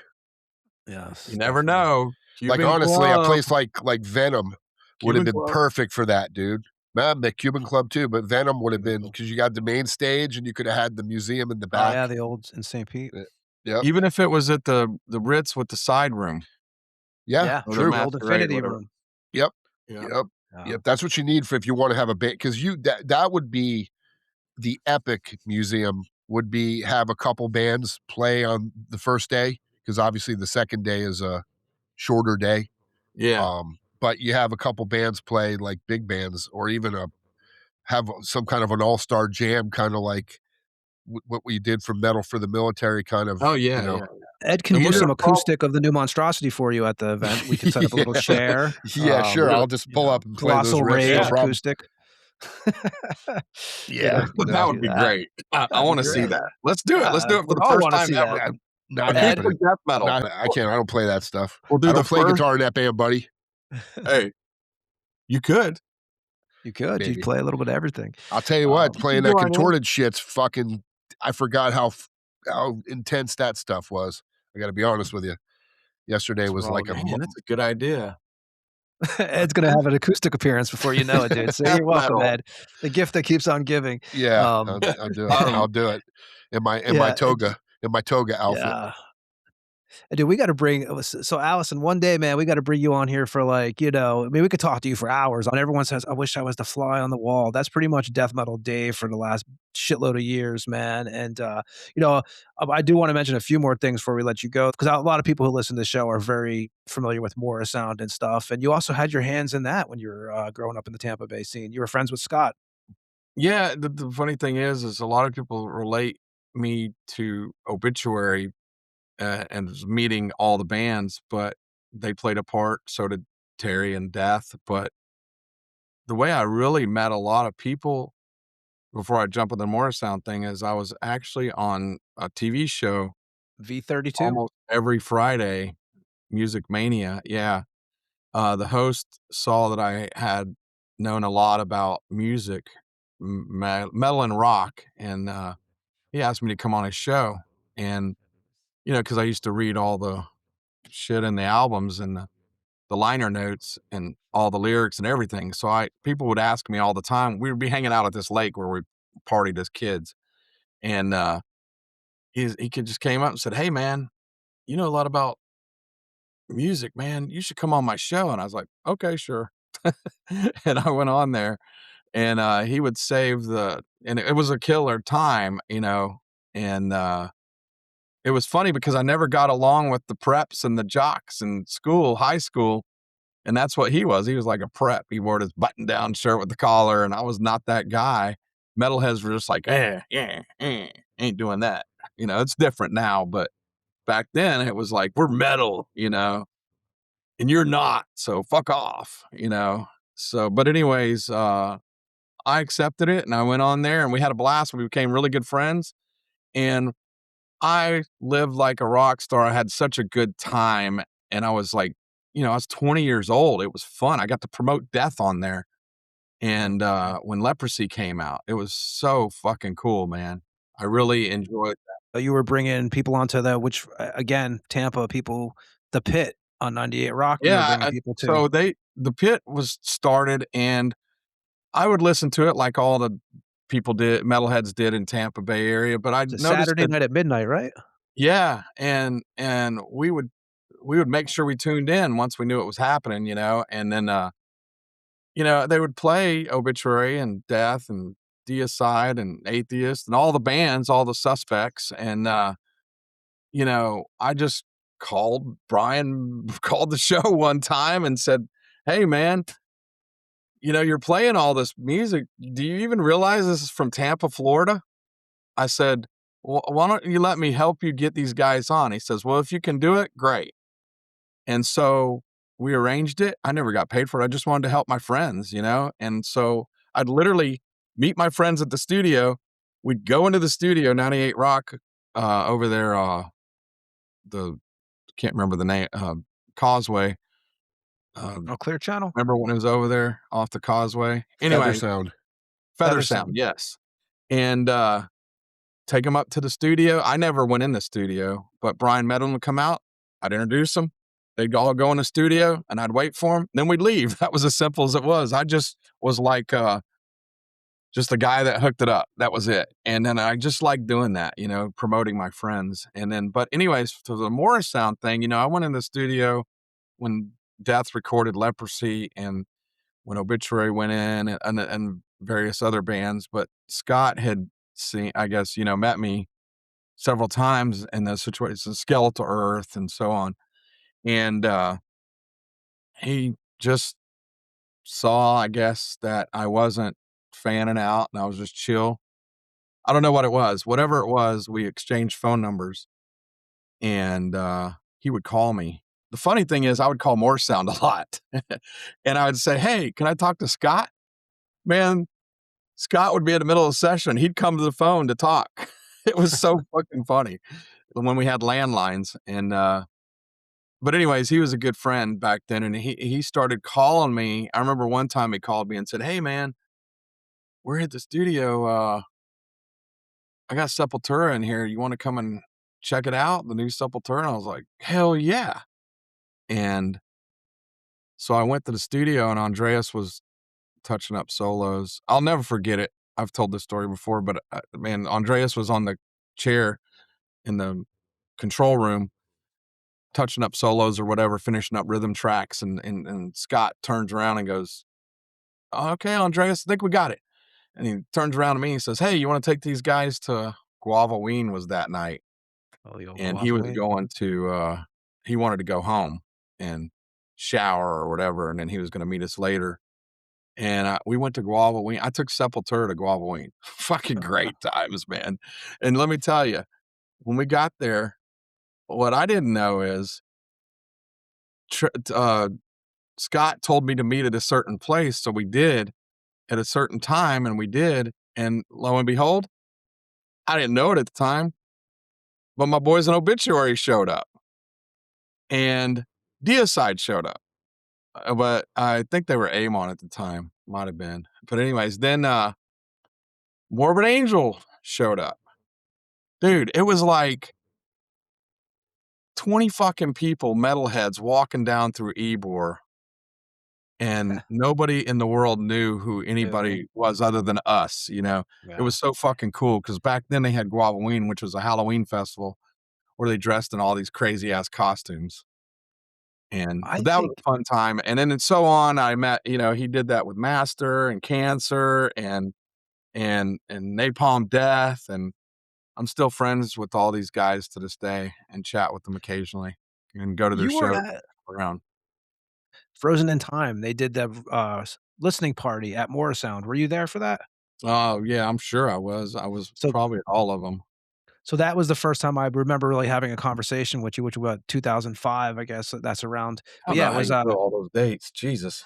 Well, just by the album, you know, Frozen in Time comes out that time period. And I remember me and Jack were doing the Rivet Rag, you know, the old metal zine, underground metal zine we used to do, Jack Radinsky, who I still actually talk to this day. And probably when I met Jack too. Probably when you met Jack, and we went up to Morrisound, you know, and for me, it was like you said, you know, you don't act like it's a big deal, but for me, it was a fucking big deal. I'm like walking around and you know, they're playing Frozen in Time on this big speakers, if you remember, in the big room. And I think that's the first time I spoke to you. And I believe it was actually on the steps. If you remember, there's the side steps at Morrisound. And I think that was the first time I had a conversation with you. And I want to say you were barbecuing, maybe. I don't even remember, but I was probably helping somebody, whoever's barbecuing. I was probably helping. I believe that's probably the first time I had a real conversation. Yeah, Trevor, I believe. Yeah, but you know what? It was a big. That was a big deal because it was their like comeback from their little break, Frozen in Time. Yeah, me and Jack were thrilled to get invited there, and I remember that was the first time I think I had a real conversation with you. And I'm looking forward to seeing you personally, man. We haven't personally. I haven't saw you. I saw you at the Swarm Fest last year. Oh yeah.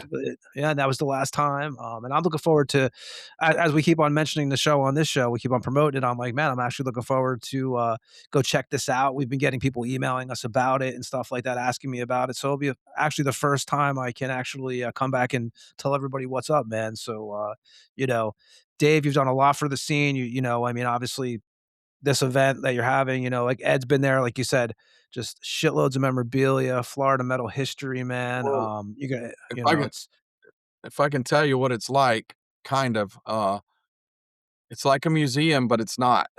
like a drinking party museum. It's like it's like a party, a mellow party. You know how you can finally talk to your friends that are fellow metalheads with music not going on, and there's no smoking inside. That's That's great. great. And but there is drinking, and so you can just hang out and bullshit and reminisce about the old days. And a lot of the things that I heard was, man, I remember that. Oh my God, I forgot about that. Look at this. Holy shit. Not And just have- that, and see people you haven't seen, because I In saw some people years. last year that I'm not even talking years. I'm talking about like decades. years. Like somebody came up to me and I was just like, holy shit. Like never thought I would see this person again ever. Right. And like it was nothing, you know. And it was, when somebody, I follow you. Well, I've seen all the cool shit you've done. I was like, what? You know what I mean? It's just like, Yeah, it's fun. and just the Reunion. memorabilia. The memorabilia too. That's the Yeah. key, is seeing shit that you saw in the early days Yeah. today. You know what I mean? And it's just Yeah. like remembering all that cool shit, like the old deicide uh catcher fucking things Yeah. Glenn wore with the spikes, and it's like, I was Plastic like, spikes. dude, holy shit, I haven't seen those since the Amon days or the early deicide days, and Yeah, just last seeing year that shit was cool. we had Glenn Benton's armor from the Roadrunner Milwaukee Metal Fest. Roadrunner United show that he did. Yeah. I think the last time he wore that was at Milwaukee Metal Fest, because he said getting it on the plane was just too much to fly with, so Yeah. he was done. But it was cool Well, to see that shit. They used to wear those plastic spikes on the plane. Matter of fact, Scott Burns has a story where he flew with them on a plane, and they were wearing that because they couldn't pack it anywhere, so they just wore it on the plane. It's in his Yeah, that book, was yeah. before you had to go through a tube that spins around you to check out your dick. Yeah. That was pre Well, they that wouldn't have- stuff. They were all plastic, so they wouldn't have alerted anything anyways. They would have Yeah. just thought they were weird. Well, It would have also, annoyed the Dave, person next to him. speaking of Tampa Bay history, man, I always think we talk about Frank on this show often, actually, but you also have a sign from Ace Records, which anybody who doesn't know, if you're obviously a Tampa regular and you go to the Brass Mug, it's usually displayed there on the wall. But doesn't Digger own it? And Digger owns also, it. So Digger owns it. He'll have it on display, which makes it easier for me. He always displays it now, where he takes it with him everywhere now. So it will always be with him. So if you ever want to go see it, you'll see it with Digger. What memories do you have of Ace's Records, man? Because you were a regular there. Oh man, well, Digger, when Ace's Records finally closed, somebody said, "Hey, we're closing. The sign's up there if you want it." And he goes, "I'll go get it." And he went and took a ladder there himself and took it down himself. And he's had it ever since. And then he put it at the Brass Mug for a while. But Yeah, I remember and when we did this, he wanted to put it as part of it. And thanks to him, that was great that he did that. Frank was a great dude. And I always went to the flea market when he had it at the flea market. Then when he moved over off of Fletcher or Fowler, where was it, Ed? Yeah, Fowler. It was Yeah. Fowler. Yep. And I used to go in there every payday. I lived in Lakeland, but I'd drive all the way to Tampa and go on the weekend because there was usually a show anyways. And I'd go in there and they knew me. So they knew that if I heard something and I liked it, I was going to buy it. I was going to spend my fucking paycheck on it. And that's just what I was. Wouldn't call myself a collector. I would just say I loved music and I wanted it, and I wanted to. It was also cool to be the first guy to introduce it to all your friends, Definitely. And so they would play if they got something new in, they would play it for me. Yep. They'd open it, play it for me, and I'd go, sold, I'll take it. Yep. Little Heather and Brian Kenyon. Yep. Yeah, Yep. James Murphy worked there, right? Vincent. I Well, mean, I'm talking about when they moved to Fowler, it was, Mike Bearden, Brian Kenyon, Heather. Yeah. They all Kenyon kind of Records, took yeah. over. They took ownership over after eventually, yeah. Frank. Yep. Yeah. And but they were the dudes that if you wanted to hear something, they always got the promos in, and they would go find the promo and play it, so that if you didn't like it, you didn't have to buy it. You know what I mean? They were cool like that. They would open brand new shit sometimes for me because True. I would look Yep. at the cover and go, man, what the hell is this? And or if I read a review in a magazine or something, because I used to read all the reviews and fanzines and magazines. Yep. And but Frank was a big part of our scene, and he helped form the Tampa Bay Metal Awards back then. Yep. I And did some shows on that. he helped promote a lot. He helped the metal scene grow. Really, he was a big part of it. I don't know how to Yeah. even say it. I don't know. He was from starting at the He flea was an market. icon. Yes. So just Yeah, like Ace Tony and Records. Dave from No Clubs. God, man, yeah, this guy's been around forever, especially Tony. I well- remember seeing him as a kid. And while you're here, Tony, you need to go see their exhibit. I am going to actually. I saw this online. I will definitely. I went, I'm there and for it's 2 killer. weeks. I loved it. Yeah. And matter of fact, there's a big, huge picture that they used for the event that Tim took of a guy diving off of a freaking into the pit or the crowd where they catch him. He's diving off of one of those stacks at Janus Landing. Tim took that photo. Nice. Yeah, I'm gonna definitely check that out. I saw that exhibit's going on too. I'm there for like 17 days, and like I said, Tampa Bay Museum. Bringing the whole of Metal family? is one of them. No, just me, man. Just me coming gotta- this time. This time I got to go to your house. Hopefully you're there a little bit after. Yeah, I'll be there for the week afterwards too, man. So we'll definitely Okay, hook cool. up, and I think we're gonna have get some people together for dinner too. We'll see what you got going. If you're still alive after the I'll Tampa be Bay alive. I Museum have a of lot more Metal. help now. Wow. Yeah. I'll have a Wow. lot. I have a lot more help. I know what you mean. You didn't mean I'm bad health. You No, meant I meant after this exhausted, event. man. Yeah, Yeah. I used to book shows, and I tell you what, there's one thing and you've Did booked it? many shows, which we didn't even talk about tonight. I don't think I would ever do. I have no interest in booking shows ever again from those. Well, I'm going to tell you experiences. right now, I booked a lot of shows, but this ain't nothing like booking a show. It's a lot different and a lot harder. Yeah, because It's a lot more goes Longer into this prep, than just longer booking a prep band. too. Yep. Yeah. Dude, it's hard. I mean, talk about trying to herd cats. It's even worse with this because there's so many trying to get the stuff. They want to be a part of it, but it's like, I have to go. Chase people down. Dave's picking And up I shit don't mind doing individually it from because houses. I yes. want to. Yeah. I'm Nice. I'm persistent.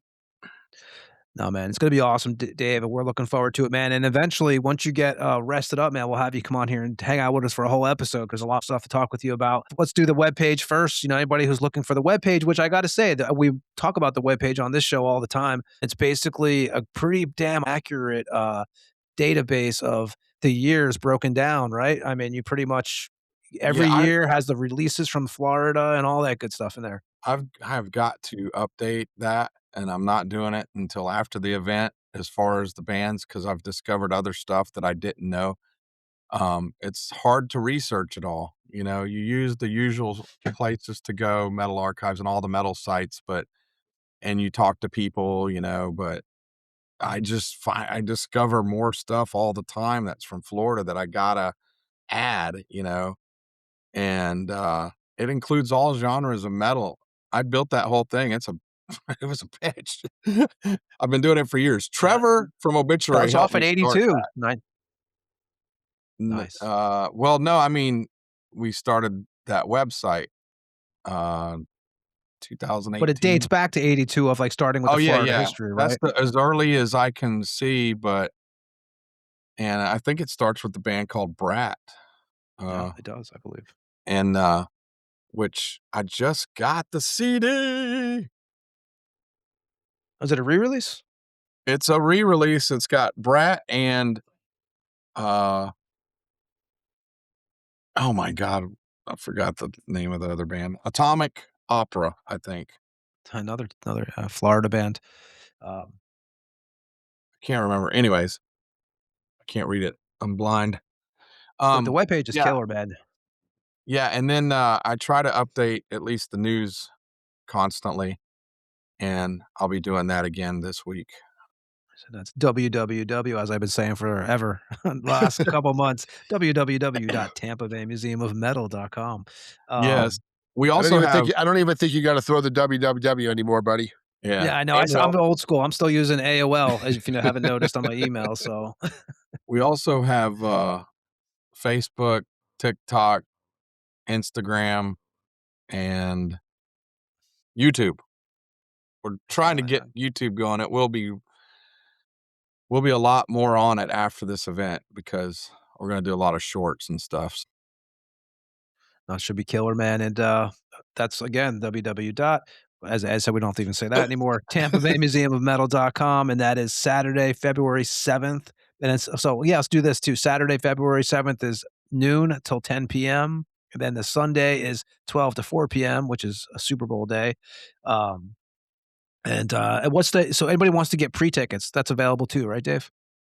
Yeah, I don't have the site, but yeah, you can go to our Facebook page or our website and there's links. So that's the best way to do it. And like us. Oh, and Dave, man, we Follow us, appreciate you. whatever. And me and Ed are going to come back here. Dave's even got to say goodbye to everybody. But we're going to I'm keep not the doing theme that. going here tonight, and we're going to This is play like a some more fucking flea Exhorder. market, this We're gonna show play here, you know, Legions we're of Death throwing from shit Slaughter left in the and right. Vatican. It's funny. And I after that, we'll be back on the started Tampa Death Morgue Metal with me and Dave, Mr. Webb. TikTok about, I don't know, 6 months ago because I was like, okay, I'm jumping in, but I never posted anything. And I looked at it the other day and I had 900 something followers. And I'm like, what? Jesus Christ. What the hell? I didn't do doing something wrong, anything. Webb. Yep. Maybe that's what I got to do is just not post anything. There you go. And then after I looked at it a couple of days later, I was showing somebody, I was like, damn it, I lost a follower. I was down from like 927 to 926 or something. I don't know what it is now. I haven't even looked at it. Have But you heard Ed do the Death Metal Dave yet? Every time we do your promo, Ed does the old in your face. Have you heard that? Oh, no, I want to hear this. Ed, give him one here. In your face. Hell We do yeah. that. Next, when we do it. filmed Dave in the promo, Dave it sounded like we needed to give him a little bump or something to wake him up there in the beginning. They were rolling on that, man. It was like I can do one. It's all right. It's in your face. There you there go. you go. But Dave, man, looking forward to see you in actually 2 weeks, man. It'll be good to catch up, and definitely looking forward to the event, which again, Dave will have shirts available there. Everybody hasn't seen the Tampa Bay Museum of Metal shirts. They're awesome, black and white, perfect for anything. He's gonna have beer there, the special made beer for the museum, koozies, stickers, everything, man, and Patches, buttons, yeah, you name it, Dave will have it. Me and Ed will be hanging out there. We'll be bootlegging some Tampa Morgue shirts somewhere in the corner, so you can find us. And you know, and I Dave, moved you to the corner outside of the no. we're next to the bathroom. Is the generic Christ banner? Me and Ed will be out there. Borderland outside for the shirts. The vendor. fucking No. at the mobile on the other corner, you know, Our banners where at the the guy's mobile. panhandling, when the guy's panhandling with Yeah. a cup. Oh Jesus, yeah, man. But Dave, anything else you want to say on the way out of here? Just want to say thanks for supporting the Tampa Bay Museum of Metal, and thank you guys, man. You guys have been great friends for a long time, so it's awesome. Right, man. Why don't you share a room on a boat together, all three of us, man? We are brothers till the end. So For you know. sure. And getting in Yeah, that little Dave- ass fucking shower. Yeah. That's right. That's right. But Dave, again, man, thanks for coming on here. We'll bring you back on once you get settled and get all the smoke clears. But everybody, make sure you go check out the Tampa Bay Museum of Metal, Saturday, February 7th, and Sunday the 8th. In your face. And me and Ed are going to come back here in a few minutes and say goodbye to everybody. But we're going to keep the theme going here tonight, and we're going to play some more Exhorder. We're going to play Legions of Death from Slaughter in the Vatican. And after that, we'll be back on the Tampa Morgue with me and Mr. Webb.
that was Exhorder with Legions of Death. And we are back on the Tampa Morgue to say goodbye to everybody.